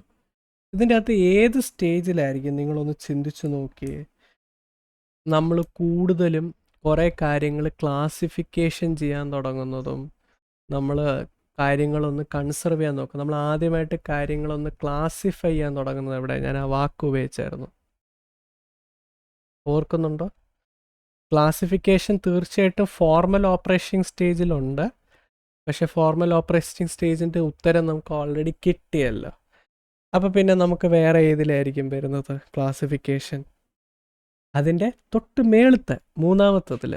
കറക്റ്റ് അല്ലേ? കാരണം ക്ലാസിഫിക്കേഷൻ സ്റ്റാർട്ടാവുന്നത് നമ്മൾ കാര്യങ്ങൾ വേർതിരിച്ച് ചിന്തിച്ച് തുടങ്ങുന്നത് കോൺക്രീറ്റ് ഓപ്പറേഷൻ സ്റ്റേജിലാണെന്ന് ഞാൻ പറഞ്ഞിരുന്നു. കാരണം എന്തുകൊണ്ടാണ്? കോൺക്രീറ്റ് ഓപ്പറേഷൻ സ്റ്റേജിലാണ് നമ്മൾ പ്രോപ്പറായിട്ട് ആദ്യമായി ലോജിക്കലി ചിന്തിക്കാനായിട്ട് തുടങ്ങുന്നത്. അപ്പം പിന്നെ ഇനിയിപ്പം ഏറ്റവും അവസാനത്തെ ഉത്തരം നിങ്ങൾക്ക് എന്തായാലും കിട്ടുമല്ലോ. ഏറ്റവും അവസാനത്തെ ഉത്തരം എന്താണ്? Unsystematic and ego centric thoughts. Unsystematic എന്ന് പറഞ്ഞാൽ ഒരു അച്ചടക്കമില്ലാത്ത, ഒരു ഓർഡർ ഇല്ലാത്ത എന്നുള്ളതാണ്. ഈഗോ സെൻട്രിക് എന്ന് പറഞ്ഞാൽ വേറൊന്നുമില്ല. ഈഗോ സെൻട്രിക് എന്ന് പറഞ്ഞാൽ നമ്മൾ നമ്മളെപ്പറ്റി മാത്രം ചിന്തിക്കുന്നു, ചുറ്റുപാടിനെ പറ്റിയിട്ടൊന്നും നമ്മൾ കാര്യമായിട്ട് ചിന്തിക്കുന്നില്ല. അതിനാണ് ഈഗോ സെൻട്രിക് തോട്ട്സ് എന്ന് പറയുന്നത്. അപ്പോൾ ഏത് പ്രായത്തിലായിരിക്കും നമ്മൾ വളരെ അൺസിസ്റ്റമാറ്റിക് ആയിട്ട് നമ്മൾ പെരുമാറുന്നുണ്ട്, നമ്മൾ നമ്മളെപ്പറ്റി മാത്രമേ ചിന്തിക്കുന്നുള്ളൂ? അത് ഏത് പ്രായത്തിലായിരിക്കും? ഇവിടെ ഇനിയിപ്പോൾ ഒരു ഉത്തരം മാത്രമേ ബാക്കിയുള്ളതാണ്, പ്രീ ഓപ്പറേഷണൽ സ്റ്റേജ്. പക്ഷെ ഇവിടെ ഒരു വാക്ക് നിങ്ങൾ ഓർത്തിരിക്കണം, തോട്ട്സ്. എന്താണ് തോട്ട്സ്? കാരണം സാധാരണ ഞാനിപ്പം ഇതിനകത്ത് നമ്മൾ വേറൊരു ഉത്തരം കണ്ടുപിടിച്ചില്ലായിരുന്നു. എന്നിട്ട് ഏത് പ്രായത്തിലാണ് നമ്മൾ അൺസിസ്റ്റമാറ്റിക് ആയിട്ട് ഒരു അച്ചടക്കവും ഇല്ലാതെ അല്ലെങ്കിൽ ഒരു ഓർഡർ ഇല്ലാതെ ചിന്തിക്കുന്നത്, നമ്മൾ നമ്മളെപ്പറ്റി മാത്രം ചിന്തിക്കുന്നതെന്ന് ചോദിച്ചിരുന്നെങ്കിൽ നിങ്ങൾ സെൻസറി മോട്ടർ സ്റ്റേജ് പറഞ്ഞാണ്. പക്ഷെ ഓർക്കണം, സെൻസറി മോട്ടർ സ്റ്റേജ് എന്ന് പറയാൻ ജനിക്കുന്ന പ്രായം മുതൽ വെറും 2 വയസ്സ് വരെ ആവുന്ന പ്രായമാണ്. അവിടെ കാര്യമായ തോട്ട്സ് ചിലപ്പം വന്നെന്നിരിക്കത്തില്ല. അതുകൊണ്ട് പ്രീ ഓപ്പറേഷൻ സ്റ്റേജ്. അതുകൊണ്ടാണ് ഈ തോട്ട്സ് എന്ന് പറഞ്ഞ വാക്ക് ഞാൻ നിങ്ങളോട് ശ്രദ്ധിക്കാൻ പറഞ്ഞത്. ഓക്കെ, സോ എ എന്തിലോട്ട് മാച്ച് ആവുന്നു? ഫോർത്തിലോട്ട്. അത് പെട്ടെന്ന് കണ്ടുപിടിക്കാൻ നമ്മൾ ഒരേ വാക്ക് 2 സ്ഥലങ്ങളിലും കണ്ടുപിടിച്ചു. Basically interpreting information and coordinating motor. അപ്പോൾ ഇൻ്റർപ്രറ്റേറ്റിംഗ് സെൻസറി ഇൻഫർമേഷൻ, സെൻസസ് ഉപയോഗിച്ച് നമ്മുടെ ശരീരത്തിനകത്തുള്ള 5 സെൻസസ് ഉപയോഗിച്ച് നമ്മൾ ഇൻഫോർമേഷൻ കൈക്കലാക്കുന്നു. ആ കിട്ടിയ ഇൻഫോർമേഷൻ പ്രകാരം നമ്മൾ പ്രവർത്തിക്കുന്നു. അതാണ്. ഓക്കെ, രണ്ടാമത്തെ പ്രീ ഓപ്പറേഷൻ സ്റ്റേജിൻ്റെ അകത്ത് ഈ രണ്ടാമത്തെ പോയിന്റ് വരും, മൂന്നാമത്തെ പോയിന്റ് വരും, അൺസിസ്റ്റമാറ്റിക് ഈഗോസെൻട്രിക് തോട്ട്സ്. ഈ സി എന്ന് പറയുന്നത് നമ്പർ 2ഉം ഡി എന്ന് പറയുന്നത് നമ്പർ 1ഉം. അപ്പോൾ ഇതിനകത്ത് ഏതാ അത് ഉള്ളത്? ഏതാ അതിൻ്റെ ഓർഡർ ഉള്ളത്? ബി. ABCDക്കകത്ത് ഏതാ ഉള്ളത്? ബി. ഇവിടെ നിങ്ങൾ ബി കാണുന്നുണ്ടോ? ഓക്കെ, ബേസിക്കലി ഈ ക്വസ്റ്റ്യൻസ് ഇങ്ങനെ 75 ചോദ്യങ്ങളുണ്ട്. ഓക്കെ, ഈ 75 ചോദ്യങ്ങളുടെ അകത്ത് നിങ്ങൾക്കിത് ചെയ്യാനായിട്ട് മൊത്തത്തിൽ 90 മിനിറ്റോളം സമയമുണ്ട്. എന്ന് പറഞ്ഞാൽ 1.5 മണിക്കൂർ ടൈം. 1.5 മണിക്കൂർ നിങ്ങൾ എത്രയും വായിച്ച് പെട്ടെന്ന് കണ്ടുപിടിച്ച് മുന്നോട്ട് പോകണം. ഓക്കെ, സോ ഇൻട്രൊഡക്ഷനും ഫസ്റ്റത്തെ ചോദ്യങ്ങളെല്ലാം കൂടെ ഡിസ്കസ് ചെയ്യാൻ തന്നെ ഒരു 1/2 മണിക്കൂർ സമയമെടുത്തു. ഒന്നാലോചിച്ച് നോക്കിയേ. ഇതിപ്പോൾ സ്റ്റാർട്ടിങ് ആയതുകൊണ്ട് മാത്രമാണ് ഇങ്ങനെ സമയം പോയത്. നമ്മൾ മുന്നോട്ട് പോകും തോറും നമുക്ക് സ്പീഡാക്കി കൊണ്ടുവരാം. ഓക്കെ, സോ മുന്നോട്ട് പോവുകയാണ്. രണ്ടാമത്തെ ചോദ്യം, The Ministry of Women and Child Development has launched DASH scheme to cover child protection and welfare service that aims to foster supportive and synchronized ecosystem for optimum development of children. വേറെ ഒന്നുമല്ലടേ, ഈ കുട്ടികളെയും സ്ത്രീകളെയും നോക്കാൻ വേണ്ടിയിട്ട് government of India ഒരു പ്രത്യേക scheme കൊണ്ടുവന്നായിരുന്നു. അത്ര ആലോചിച്ചാൽ മതി. ആ സ്കീം എന്തിനാണ് കൊണ്ടുവന്നതെന്ന് വെച്ചാൽ, എന്തിനാണ് സ്കീം കൊണ്ടുവന്നത്? എന്തിനായിരിക്കും? പിള്ളേരുടെ ഡെവലപ്മെൻറ്റിന് വേണ്ടിയിട്ട്. വേറെ ഇനി എന്തോ ഡെവലപ്മെൻറ്റ് എങ്ങനെയാണെന്ന് നമുക്കത് വായിച്ചപ്പോൾ മനസ്സിലായി. Okay, aims to foster supportive and synchronised ecosystem. So basically നമ്മുടെ ഇന്ത്യൻ ഗവൺമെൻറ് എന്തോ ഒരു സ്കീം കൊണ്ടുവന്നു, അതാണ് ചോദ്യം ചോദിച്ചിരിക്കുന്നത്. കുട്ടികൾക്ക് ആർക്ക് വേണ്ടി സ്കീം കൊണ്ടുവന്നത്? കുട്ടികൾക്ക് വേണ്ടിയിട്ടാണ് സ്കീം കൊണ്ടുവന്നത്. എന്ത് തരം സ്കീമായിരുന്നു? കുട്ടികളുടെ ഡെവലപ്മെൻറ്റിന് വേണ്ടിയിട്ട്. ഓക്കെ, സോ നമുക്ക് അതിനെ പറ്റിയിട്ടൊന്ന് നോക്കാം. സോ ബേസിക്കലി ഇവിടെ 4 കാര്യങ്ങൾ പറഞ്ഞിട്ടുണ്ട്. ഇതിനകത്തുള്ള ഉത്തരം എന്ന് പറയുന്നത് നമ്പർ 1 ആണ്, മിഷൻ വസ്താലിയ. ഓക്കെ, മിഷൻ വസ്താലിയ. ഞാൻ പറഞ്ഞല്ലോ എനിക്ക് വാക്കുച്ചരിക്കാൻ ബുദ്ധിമുട്ടുണ്ടെന്ന് വെച്ചാൽ നിങ്ങൾക്ക് ഇവിടെ കാണാൻ പറ്റും. എ ബിനകത്ത് കൊടുത്തിരിക്കുന്നതിനകത്ത് എ ആണ് ഏറ്റവും താഴെ ലെഫ്റ്റ് കോർണറിൽ. ബേസിക്കലി മിഷൻ വസ്താലിയ എന്ന് പറയുന്നത് ഒരു ICP integrated child protection scheme ഉണ്ടായിരുന്നു. ആ സ്കീമിൻ്റെ കീഴിൽ വന്നതാണ്. സോ ഈ കുട്ടികൾക്ക് ഈ പ്രൊട്ടക്ഷൻ കിട്ടാനായിട്ട്, ഓക്കെ, കുട്ടികൾക്ക് പ്രോപ്പറായിട്ട് പ്രൊട്ടക്ഷൻ കിട്ടാനായിട്ടും കൂടാതെ അവർക്ക് പ്രോപ്പറായിട്ട് ഡെവലപ്മെൻറ്റ് വരുവാനായിട്ട് കൊണ്ടുവന്നൊരു സ്കീമാണത്. അപ്പം നിങ്ങൾ PSWയിൽ പഠിച്ചിട്ടുണ്ടോയെന്ന് അറിയത്തില്ല. എൻ്റെ ക്ലാസ്സിലുണ്ടെങ്കിൽ ഞാൻ മിക്കവാറും നിങ്ങൾ പഠിപ്പിച്ചിട്ടുണ്ടായിരിക്കണം. സസ്റ്റൈനബിൾ ഡെവലപ്മെൻറ്റൽ ഗോൾസ് എന്നും പറഞ്ഞൊരു സംഭവമുണ്ട്. ഓക്കെ, ഞാൻ വളരെ ചുരുക്കി ഒന്ന് പെട്ടെന്ന് പറഞ്ഞു തരാം എന്താണ് സസ്റ്റൈനബിൾ ഡെവലപ്മെൻറ്റൽ ഗോൾ എന്നുള്ളത്. നിങ്ങൾ ഒരു സെക്കൻഡ് ഒന്ന് ഹോൾഡ് ചെയ്യുക. ഇല്ല, ഒരു കോൾ ഹോൾഡ് ചെയ്യുന്ന പോലെ. സോ കുറേ വർഷങ്ങൾക്ക് മുന്നേ ഈ പല രാജ്യങ്ങളിലും പ്രോപ്പറായിട്ട് ജനങ്ങൾക്ക് വേണ്ടി ഡെവലപ്മെൻറ്റുകൾ പ്രോപ്പറായിട്ട് കൊണ്ടുവരാനായിട്ട് ഗവൺമെൻറ് തന്നെ സസ്റ്റൈനബിൾ ഡെവലപ്മെൻറ്റൽ ഗോൾ എന്ന് പറഞ്ഞ് ഗോൾസ് കൊണ്ടുവരികയുണ്ടായി. ഓക്കെ, അതിൻ്റെ അകത്ത് 17ഓളം ഗോൾസ് ഉണ്ടായിരുന്നു, 17 ലക്ഷ്യങ്ങളുണ്ടായിരുന്നു. ഓക്കെ, ഇത് യുണൈറ്റഡ് നേഷൻസിൻ്റെ കീഴിൽ പല രാജ്യങ്ങളും ഒത്തുചേർന്ന് വന്നിട്ട് 2015 കൊണ്ടുവന്നൊരു ഗോളാണ്. ഈ ഗോളിൻ്റെ ലക്ഷ്യം എന്ന് പറഞ്ഞു കഴിഞ്ഞാൽ 2030 ആവുമ്പോഴത്തേക്കും ഒരു നല്ലൊരു ഡെവലപ്മെൻറ്റുകൾ മിക്ക രാജ്യങ്ങളുടെ അകത്തും ഉണ്ടായിരിക്കണമെന്ന് ആഗ്രഹിച്ച്. ഈ 17 ഗോളുകളുടെ അകത്ത് ഉണ്ടായിരുന്ന ഗോളുകൾ ഞാൻ പെട്ടെന്നൊന്ന് പറഞ്ഞുതരാം. ആ 17 എണ്ണം ഞാൻ പറഞ്ഞുതരാം, നിങ്ങൾ പെട്ടെന്നൊന്ന് എഴുതിയെടുക്കുക. ഒന്നാമത്തേതായിരുന്നു നോ പോവർട്ടി. ഓക്കെ, പോവർട്ടിയെ എൻഡ് ചെയ്യുക, ദാരിദ്ര്യം പട്ടിണി എൻഡ് ചെയ്യുക. നിങ്ങൾ എഴുതണം സസ്റ്റൈനബിൾ ഡെവലപ്മെൻറ്റൽ ഗോൾസ് എന്ന് നിങ്ങളൊന്ന് എഴുതുക. ഓക്കെ, ഹെഡിങ് എഴുതുക.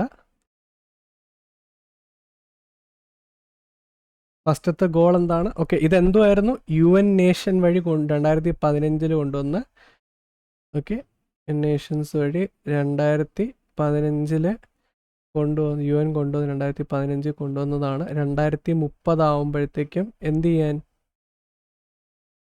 2030 ആവുമ്പോഴത്തേക്കും ഒരു പ്രോപ്പർ ഡെവലപ്മെൻറ്റുകൾ അല്ലെങ്കിൽ ഒരു സസ്റ്റൈനബിൾ, ഓക്കെ, നിലനിൽക്കുന്ന, ഉറച്ചു നിൽക്കുന്ന, ഉറപ്പുള്ള കുറച്ച് വികസനങ്ങൾ രാജ്യങ്ങളിൽ വരാനായിട്ട് അവർ കുറച്ച് ലക്ഷ്യം കൊണ്ടുവന്നു. എത്ര ലക്ഷ്യം കൊണ്ടുവന്ന്? 17ഓളം ലക്ഷ്യങ്ങൾ അല്ലെങ്കിൽ ഗോൾസ്.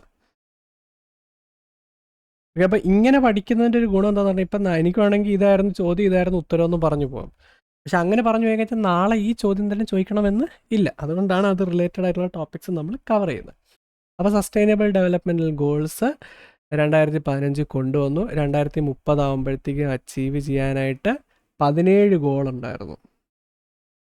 ഓക്കെ, ഈ 17 ഗോളിലുണ്ടായിരുന്ന ആദ്യത്തെ ഗോളെന്ന് പറയുന്നത് ഈ പട്ടിണി ദാരിദ്ര്യത്തിന് എൻഡ് ചെയ്യുക. അതിലിപ്പോൾ എങ്ങനെയാണ് ചെയ്യേണ്ടതെന്ന് ഓരോ കൺട്രിക്ക് തീരുമാനിക്കാം. Okay, no poverty. അടുത്തതാണ് സീറോ ഹങ്കർ. വിശപ്പ് കാരണം ഒരു രാജ്യം മരിക്കാൻ പാടില്ല. രാജ്യം മരിക്കാൻ പാടില്ല, രാജ്യത്തുള്ള ആൾക്കാർ മരിക്കാൻ പാടില്ല.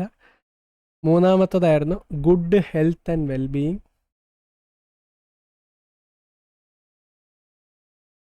Good health and wellbeing.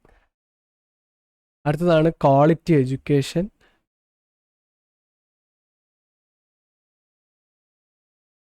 Quality education. അടുത്താണ് ജെൻഡർ ഇക്വാലിറ്റി.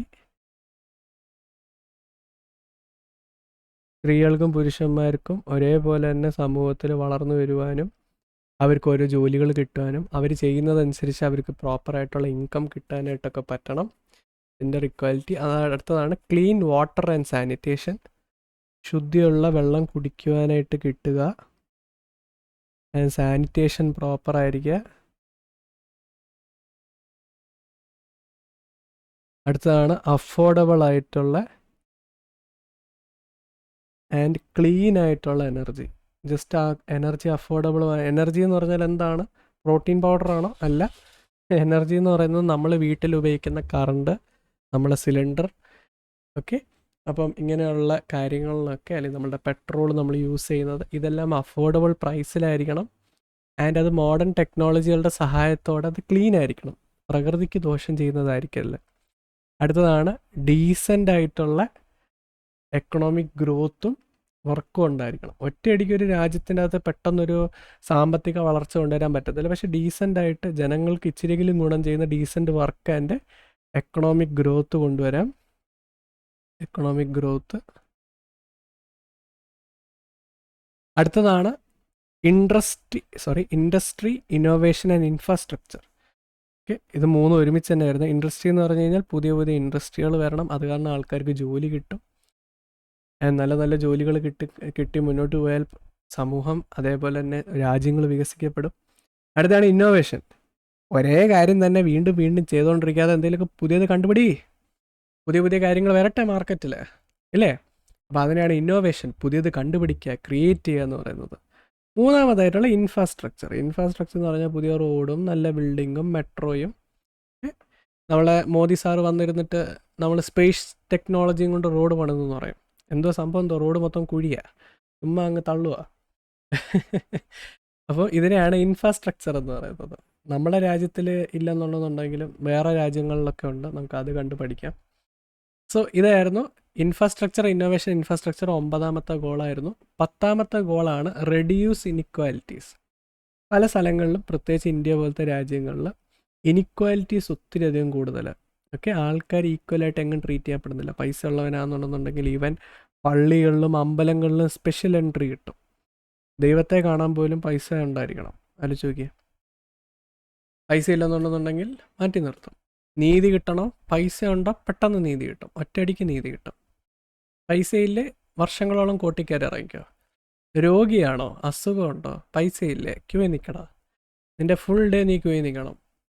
രാവിലെ തൊട്ട് വൈകുന്നേരം വരെ മരുന്ന് മേടിക്കാൻ നിൽക്കണം. അവിടെ നിന്ന് നിനക്ക് എക്സ്ട്രാ 10 പനി വരും.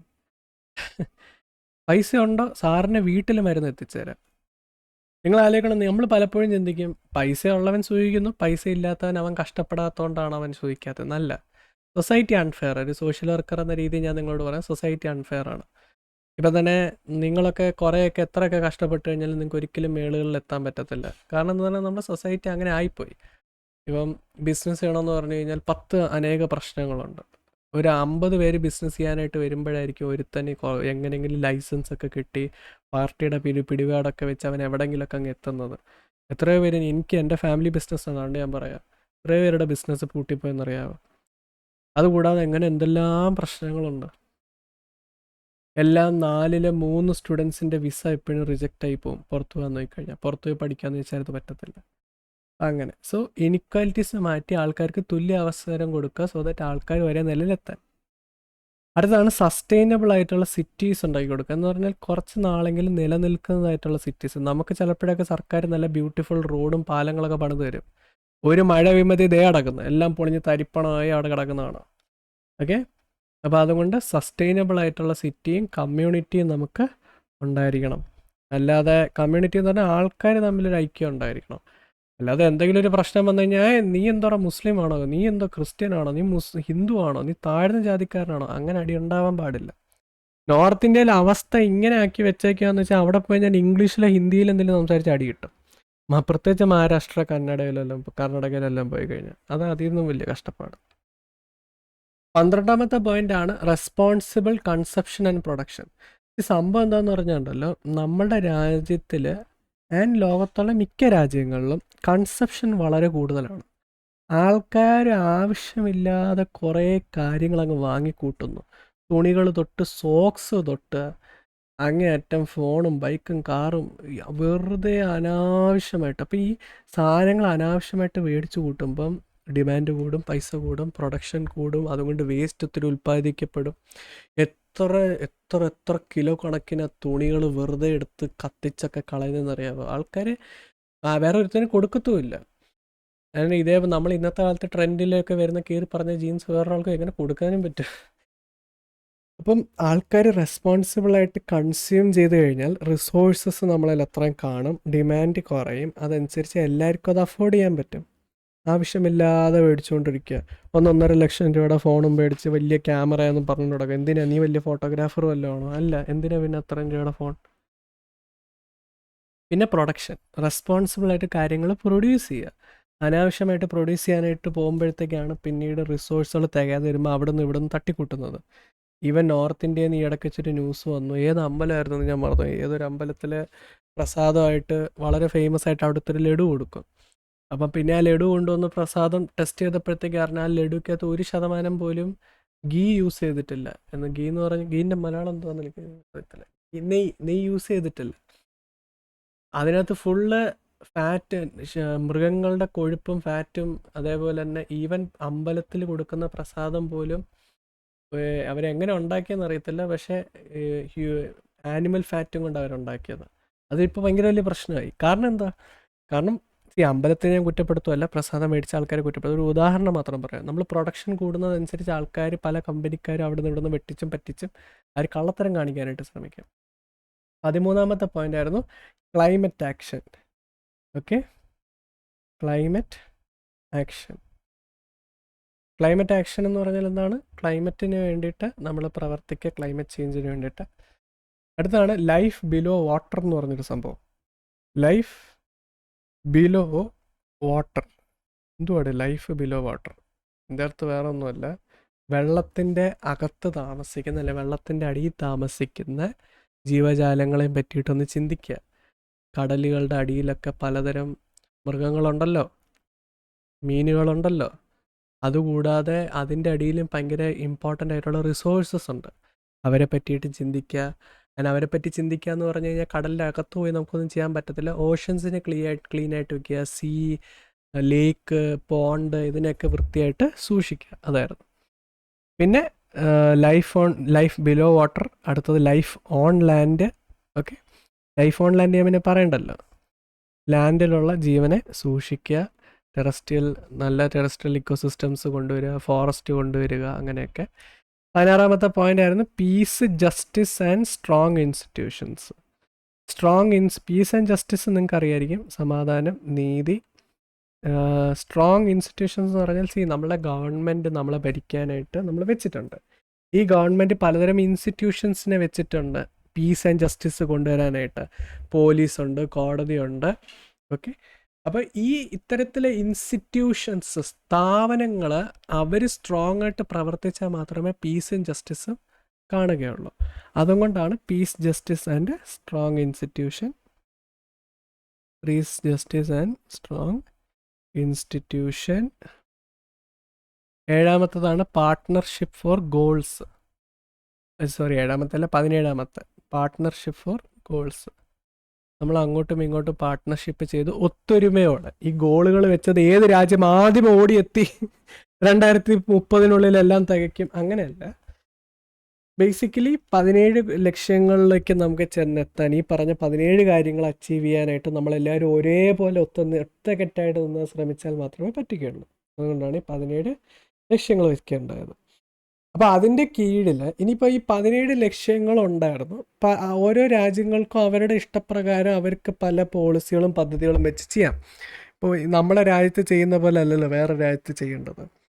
അപ്പം ഇതിനകത്തുണ്ടായിരുന്ന ഗോളുകളുടെ അകത്ത് നമ്മൾ പ്രോപ്പർ ക്വാളിറ്റി എഡ്യൂക്കേഷൻ, അതേപോലെ തന്നെ പ്രൊട്ടക്ഷനൊക്കെ കൊടുക്കണം, നമ്മൾ ആൾക്കാർക്ക് നല്ല നല്ല വളർന്നു വരണം, ജെൻഡർ ഇക്വാലിറ്റി കാണും, ഇങ്ങനെയൊക്കെ നമ്മൾ പല കാര്യങ്ങൾ പറഞ്ഞല്ലോ. അതിൻ്റെ അകത്ത് വന്ന ഒരു സ്കീമായിരുന്നു ഈ ഇൻറ്റഗ്രേറ്റഡ് ചൈൽഡ് പ്രൊട്ടക്ഷൻ സ്കീം. അതിൻ്റെ അകത്താണ് മിഷൻ വസ്തലിയ എന്നും പറഞ്ഞ് കൊടുത്തിട്ടുള്ളത്. ഓക്കെ, അപ്പോൾ അതിൻ്റെ അകത്ത് ചൈൽഡ് റൈറ്റിനെ പറ്റിയിട്ടും കുട്ടികളുടെ അവകാശങ്ങളെ പറ്റിയിട്ട് അവർക്ക് കൊടുക്കേണ്ട പ്രോപ്പർ അവെയർനെസ്, അവർക്ക് വേണ്ടുന്ന justice, care and protection. Especially ഈ കുട്ടികളെന്ന് പറയുമ്പോൾ ഇവിടെ കൂടുതൽ ഉദ്ദേശിച്ചിരിക്കുന്നത് ഈ ഫോസ്റ്റർ കെയറിലുള്ള കുട്ടികളെന്ന് പറഞ്ഞാൽ അച്ഛനും അമ്മയും ഇല്ലാതെ വേറെ ചില ആൾക്കാരെടുത്ത് വളർത്തുന്ന ഫോസ്റ്റർ കെയർ എന്ന് പറഞ്ഞാൽ ഒരു കുറച്ച് സമയത്തേക്ക് മാത്രം അച്ഛനമ്മമാരെടുത്ത് വളർത്തും. 18 വയസ്സ് കഴിയുമ്പോഴത്തേക്ക് കുട്ടികൾ അവരുടെ ഇഷ്ടപ്രകാരം അവരങ്ങ് പോവും. അഡോപ്ഷൻ എന്ന് പറഞ്ഞു കഴിഞ്ഞാൽ ഒരു കുട്ടികളെ സ്വന്തം മക്കളായിട്ട് ദത്തെടുക്കുകയാണ്, അത് ഫോസ്റ്റർ കെയർ അല്ല. അപ്പോൾ ഫോസ്റ്റർ കെയർ അഡോപ്ഷൻ്റെ അകത്തുള്ള കുട്ടികൾ അഡോപ്ഷൻ്റെ അകത്തുള്ള കുട്ടികളെ കാട്ടി കൂടുതൽ ഫോസ്റ്റർ കെയറുള്ള കുട്ടികൾ, പിന്നെ ചൈൽഡ് കെയർ ഇൻസ്റ്റിറ്റ്യൂഷൻസ് എന്ന് ഓർഫനേജ് എന്ന് പറഞ്ഞ വാക്കുകൾ ഇപ്പോൾ ഉപയോഗിക്കാൻ പാടില്ലെന്നാണ് പറയുന്നത്. ചൈൽഡ് കെയർ ഇൻസ്റ്റിറ്റ്യൂഷൻസ്, ഇവിടേക്കുള്ള കുട്ടികൾക്ക് വേണ്ടിയിട്ടാണ് ഇത് മെയിൻലി വന്നത്. ഇതിൻ്റെ പുറകിലൊരു വലിയ മോട്ടോ ഉണ്ടായിരുന്നു, ആ മോട്ടോ മറന്നുപോകല്ല. അതാണ് ലീവ് നോ ചൈൽഡ് ബിഹൈൻഡ്. ഒരു കുട്ടിയെയും പുറകെ വിടരുത്. Okay, leave no child behind, ഇതായിരുന്നു മോട്ടോ. അപ്പം ലീവ് നോ ചൈൽഡ് ബിഹൈൻഡിൻ്റെ പുറകിൽ വന്ന് ഇതായിരുന്നു മോട്ടോ. ആൻഡ് ഇതിൻ്റെ കീഴിലാണ് മിഷൻ വസ്താലിയ എന്ന് പറഞ്ഞുണ്ടായിരുന്നത്. ആൻഡ് ഇതിൻ്റെ കീഴിലുണ്ടായിരുന്ന 3 ഇമ്പോർട്ടൻറ്റ് കാര്യങ്ങൾ എന്തായിരുന്നു എന്ന് പറഞ്ഞാൽ, ഒന്ന് program for juvenile justice. Okay, juvenile ജസ്റ്റിസിന് വേണ്ടിയിട്ട്, കുട്ടികളുടെ നീതിക്ക് വേണ്ടിയിട്ട് പ്രത്യേകതരം പ്രോഗ്രാമുകൾ ആയോജനം ചെയ്യുക. അതിൻ്റെ അർത്ഥം പാട്ടും ഡാൻസും ആയോജനം ചെയ്യാമെന്നല്ല, പ്രത്യേകതരം പദ്ധതികൾ കൊണ്ടുവരിക, കുട്ടികളെയും പ്രായമുള്ള ആൾക്കാരെ അവെയർ ചെയ്യുക, അവർക്കുള്ള ലോയിനെ പറ്റി, അവർക്ക് എന്തെല്ലാം പ്രൊട്ടക്ഷൻ ഉണ്ട്, അവർക്ക് എന്തെല്ലാം റൈറ്റ് ഉണ്ടെന്ന് ആൾക്കാരെ അവെയർ ചെയ്യുക എന്നുള്ളതായിരുന്നു. രണ്ടാമതായിട്ടുള്ള ഉണ്ടായിരുന്നത് ഈ സ്ട്രീറ്റ് കുട്ടികൾ, അനാഥരായിട്ട് തെരുവിലിട്ടിരിക്കുന്ന കുട്ടികളെ, അവർക്ക് വേണ്ടിയിട്ട് പ്രത്യേകതരം പ്രോഗ്രാം, അവരെ പോയി അവിടെ നിന്ന് റെസ്ക്യൂ ചെയ്ത് കൊണ്ടുവരിക, അവർക്ക് വേണ്ടുന്ന ഫുഡ് കൊടുക്കുക, ക്വാളിറ്റി എഡ്യൂക്കേഷൻ പറ്റുന്നത്രയും കൊടുക്കുക. ഓക്കെ, ആൻഡ് കുട്ടികൾക്ക് പിന്നീട് അവർ ഓരോ അനാഥാലയങ്ങൾ അല്ലെങ്കിൽ സ്ഥലങ്ങളിലായിരിക്കുന്ന സ്ഥലത്ത് അവർക്ക് പ്രോപ്പർ അസിസ്റ്റൻസും കാര്യങ്ങളും കിട്ടാനായിട്ട്. ഇത് ICPS, നിങ്ങൾ ICPS എന്ന് എപ്പോഴെങ്കിലുമൊക്കെ കേട്ടിട്ടുണ്ടായിരിക്കും. അതാണ് ചൈൽഡ് ഇൻ്റർഗ്രേറ്റഡ് പ്രൊട്ടക്ഷൻ സ്കീം, അതിൻ്റെ കീഴിലാണ് വന്നുള്ളത്. ഇത് നമ്മളുടെ ministry of woman and child development അതിൻ്റെ അകത്തുണ്ടായിരുന്നതാണ്. ഇത് ആദ്യമേ പേരുണ്ടായിരുന്നത് ministry of woman and child development എന്നായിരുന്നു. പിന്നെ അതിനുശേഷം അതിൻ്റെ പേര് മാറ്റി ചൈൽഡ് പ്രൊട്ടക്ഷൻ സർവീസസ് എന്നാക്കി. ഓക്കെ, ആൻഡ് ഇത് ബേസിക്കലി ഒരു റീസെൻറ്റ് കാര്യമാണ് ഇതിനെ മിഷൻ വസ്താലിയ എന്നാക്കിയത്. 2021 ഇതിനെ മിഷൻ വസ്താലിയ എന്ന് ആക്ച്വലി പേര് കൊടുത്ത് കൊണ്ടുവന്നത്. ഓക്കെ, ആൻഡ് ഈ ഒരു പ്രോഗ്രാമിനെ മുന്നോട്ട് കൊണ്ടുപോകാൻ ബേസിക്കലി നമ്മുടെ സെൻട്രൽ ഗവൺമെൻറ്റും സ്റ്റേറ്റ് ഗവൺമെൻറ്റും ഒരുമിച്ച് നിന്ന് അവരെ ഒരുമിച്ച് ഫണ്ട് ഇറക്കി അവർ ഒരുമിച്ച് കോസ്റ്റ് ഷെയർ ചെയ്താണ് വർക്ക് ചെയ്യുന്നത്. ബേസിക്കലി ഇതൊരു സെൻട്രൽ ഗവൺമെൻറ്റിൻ്റെ മാത്രമല്ല സ്റ്റേറ്റ് ഗവൺമെൻറ്റും ഇതിൻ്റെ അകത്ത് ഇൻവോൾവ് ആയിട്ടുള്ളതാണ് മിഷൻ വസ്താലിയ എന്ന് പറയുന്നത്. ആൻഡ് ഇത് ഒരു രീതി പറഞ്ഞു കഴിഞ്ഞാൽ ഒരു വളരെ സമൂഹത്തിൽ മാറ്റം കൊണ്ടുവരാൻ പറ്റിയൊരു വലിയൊരു കാര്യം തന്നെയാണ്. കാരണം കുട്ടികളെന്ന് പറഞ്ഞാൽ തീർച്ചയായിട്ടും ഫ്യൂച്ചറാണല്ലോ. അപ്പോൾ അതുകൊണ്ട് അങ്ങേറ്റം ഒരു സെക്കൻഡ്,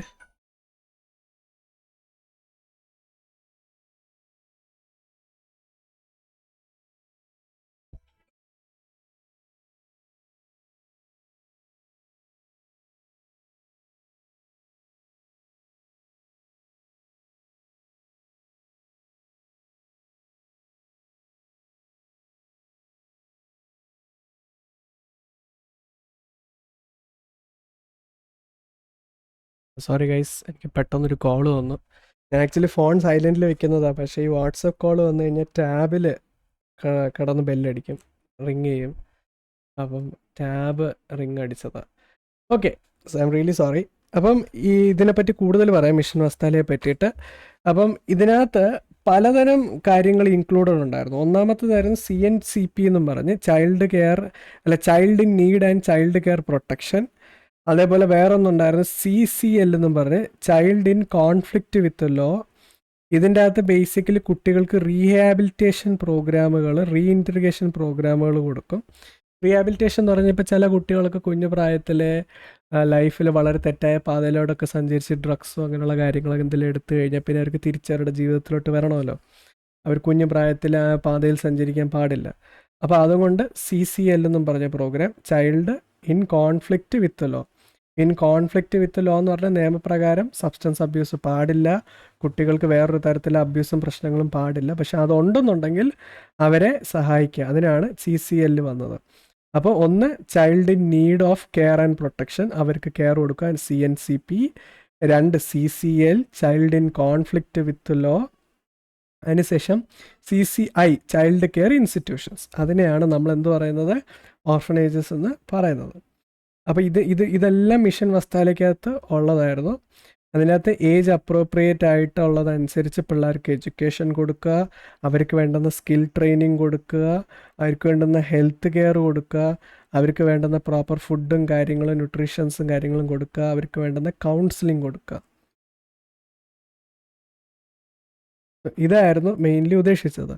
ഇനി ചൈൽഡ് കെയർ ഇൻസ്റ്റിറ്റ്യൂഷൻസിന് മാത്രമായിരുന്നു അല്ല, നോൺ ചൈൽഡ് കെയർ ഇൻസ്റ്റിറ്റ്യൂഷൻസിന് എന്തെങ്കിലും തരത്തിൽ സ്പോൺസർഷിപ്പ് ചെയ്യാൻ പറ്റുമെന്നുണ്ടെങ്കിൽ അവരെ കൊണ്ട് സ്പോൺസർഷിപ്പ് ചെയ്യിപ്പിക്കുക. ഫോസ്റ്റർ കെയർ 18 വയസ്സ് വരെ കുട്ടികൾക്ക് എവിടെയെങ്കിലും, 18 വയസ്സ് വരെ നിർത്തണമെന്നില്ല. ഇപ്പോൾ ചില ആൾക്കാർ ഒരു 2 മാസത്തേക്ക് 5 മാസത്തേക്ക് 10 മാസത്തേക്കൊക്കെ കുട്ടികളെ വീട്ടിൽ വളർത്തും. അങ്ങനെ വേണമെങ്കിൽ ഫോസ്റ്റർ കെയറിന് പിള്ളേരെ ഏൽപ്പിക്കാനായിട്ട് പറ്റും, കെയർ ആൻഡ് പ്രൊട്ടക്ഷന് വേണ്ടിയിട്ട്. അതേപോലെ തന്നെ കുട്ടികൾ ഈ കുടുംബങ്ങളിലും അതേപോലെ തന്നെ ഫോസ്റ്റർ കെയറിലായിരിക്കുന്ന സമയത്ത്, ചൈൽഡ് കെയർ ഇൻസ്റ്റിറ്റ്യൂഷനിലായിരിക്കുന്ന സ്ഥലത്ത് അവിടെ ഒരു സേഫ് ആൻഡ് പ്രൊട്ടക്റ്റീവ് എൻവയോൺമെൻറ്റ് ആണോ അല്ലയോ എന്ന് ഉറപ്പ് വരുത്തുക. അത് ഉറപ്പ് വരുത്തേണ്ട ഉത്തരവാദിത്തം മെയിൻലി സ്റ്റേറ്റിനും അവിടുത്തെ ലോക്കൽ ഗവർണിംഗ് ബോഡീസിൻ്റെ ആയിരുന്നു. സേഫ്റ്റി ആൻഡ് പ്രൊട്ടക്ഷൻ കുട്ടികളുടെ നോക്കുക എന്നുള്ളത്, സെക്യൂരിറ്റി നോക്കുക എന്നുള്ളത്.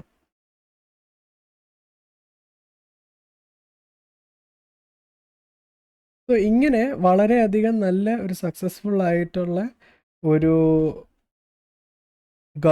സെൻട്രൽ ഗവൺമെൻറ് സ്റ്റേറ്റ് ഗവൺമെൻറ് ചേർന്ന് നടത്തുന്ന ഒരു വളരെ നല്ലൊരു ഇനിഷ്യേറ്റീവ് ആയിരുന്നു മിഷൻ വസ്താലയ എന്നും പറഞ്ഞു. ഓക്കെ, സോ ഫസ്റ്റത്തെ ചോദ്യം എന്തായിരുന്നു? നമുക്ക് ചോദ്യം ഒന്നുകൂടെ ഒന്ന് വായിക്കാം. ഫസ്റ്റത്തെ അല്ല, സെക്കൻഡ് ചോദ്യം. Ministry of woman and child development has launch dash scheme to cover child protection and welfare scheme aims to support foster supportive and synchronized ecosystem for optimum development and children. Okay, എനിക്ക് വയ്യാത്തത് നല്ല രീതി വായിക്കുമ്പോൾ കാണാൻ പറ്റുന്നുണ്ട്, നല്ല തലവേദനയൊക്കെ ഉണ്ട് അതാ. Okay, so നമ്മൾ ആ ക്വസ്റ്റ്യൻ മനസ്സിലാക്കി. കുട്ടികളുടെ ഡെവലപ്മെൻറ്റിന് വേണ്ടിയിട്ടൊക്കെ എന്തുതരം സ്കീമാണ് കൊണ്ടുവന്നത്. പിന്നെ അത് പലതരം സ്കീമുകൾ പറഞ്ഞിട്ടുണ്ട്. Mission Karuna, mission Matriprem, mission Bal Kalyan ഏവം എന്തോ എഴുതിയിരിക്കുന്നത് എനിക്ക് വല്ല അറിയത്തില്ല. ബേസിക്കലി മിഷൻ വസ്താലയായിരുന്നു. ഓക്കെ, സോ ഞാൻ ഇപ്പോൾ റെക്കോർഡ് ചെയ്യാൻ തുടങ്ങിയിട്ട് ഒരു മണിക്കൂറോളം ആവുന്നു. 2 ചോദ്യങ്ങളെ കവർ ചെയ്തോളൂ. ബട്ട് ആ 2 ചോദ്യങ്ങളുടെ അകത്ത് നമ്മൾ ഓൾമോസ്റ്റ് ഒരു 7-8 ടോപ്പിക്സ് കവർ ചെയ്തു. അതൊരു വളരെ നല്ലൊരു സ്റ്റാർട്ടാണ്. ഞാനിപ്പോൾ എൻ്റെ റെക്കോർഡിംഗ് ഇവിടെ വെച്ച് സ്റ്റോപ്പ് ആക്കും. ഓക്കെ, ഞാൻ നോക്കാം, ചിലപ്പം ഈ റെക്കോർഡിങ്ങിൻ്റെ കൂടെ അടുത്ത റെക്കോർഡിങ്ങും കൂടെ ചെയ്തിട്ട് രണ്ടും കൂടെ മിക്സ് ചെയ്തിട്ട് ഇടാമെന്നുള്ളത്. കാരണം എനിക്ക് ഇനി കുറച്ച് നേരം കൂടി ഇരിക്കാൻ പറ്റത്തില്ല. എനിക്ക് ഓൾറെഡി എൻ്റെ ശരീരം ഒത്തിരി ഡൗൺ ആയിക്കൊണ്ടിരിക്കുകയാണ് പനി കാരണം. ഞാൻ നിങ്ങളോട് ഈ ക്ലാസ് ആദ്യമായിട്ട് നിങ്ങൾ അറ്റൻഡ് ചെയ്ത് വരാമെന്നുണ്ടെന്നുണ്ടെങ്കിൽ ഞാൻ ഇച്ചിരി കൂടെ ചില്ലായിട്ട് ഫ്രീ ആയിട്ട് പോകുന്നത് കാണാം. ഞാൻ യൂഷ്വലി എൻ്റെ പഠിപ്പിക്കുന്ന സ്റ്റൈൽ ഇങ്ങനെയാണ്, അല്ലാതെ ഒരു ക്ലാസ് റൂമിൽ ഇരുന്നിടേ ഇങ്ങനെ ചെയ്യുന്നൊന്നും പറയത്തില്ല. ഓക്കെ, അപ്പം നിങ്ങൾക്ക് ഇത് ഇഷ്ടപ്പെടുന്നുണ്ടോ, നിങ്ങൾക്ക് ഇതിൻ്റെ നോട്ട്സ് വേണമെന്നുണ്ടെങ്കിൽ നിങ്ങൾക്ക് എന്നോട് ചോദിക്കാം. ഞാൻ ഇതിൻ്റെ കൂടെ അടുത്ത ക്ലാസ്സും കൂടെ റെക്കോർഡ് ചെയ്യില്ലെന്ന് അറിയത്തില്ല. ബട്ട് ഇപ്പം നമ്മൾ 1 മണിക്കൂർ കൊണ്ട് 2 ചോദ്യങ്ങൾ ഡിസ്കസ് ചെയ്തെങ്കിൽ ഞാൻ നേരത്തെ പറഞ്ഞ പോലെ ഒത്തിരി വലിയ ടോപ്പിക്സ് നമ്മൾ കവർ ചെയ്തു. 7-8 ടോപ്പിക്സ് നമ്മൾ ഓൾറെഡി സംസാരിച്ചു. സസ്റ്റൈനബിൾ ഡെവലപ്മെൻറ്റിനെ പറ്റി, മിഷൻ വസ്താലയെ പറ്റി, പിന്നീട് സൈക്കോളജിക്കകത്തുള്ള 4 ഡെവലപ്മെൻറ്റൽ സ്റ്റേജുകളെ പറ്റി സംസാരിച്ചു. അതൊരു നല്ലൊരു തുടക്കമാണ്. നിങ്ങളാരും ഡിസപ്പോയിൻ്റ് ആവേണ്ട ആവശ്യമില്ല. നമുക്ക് ഇനി വരുന്ന ക്ലാസ്സുകളിൽ കുറച്ചും കൂടെ പെട്ടെന്ന് പല ടോപ്പിക്കുകൾ കവർ ചെയ്തു പോകാം. Okay, so thank you, by.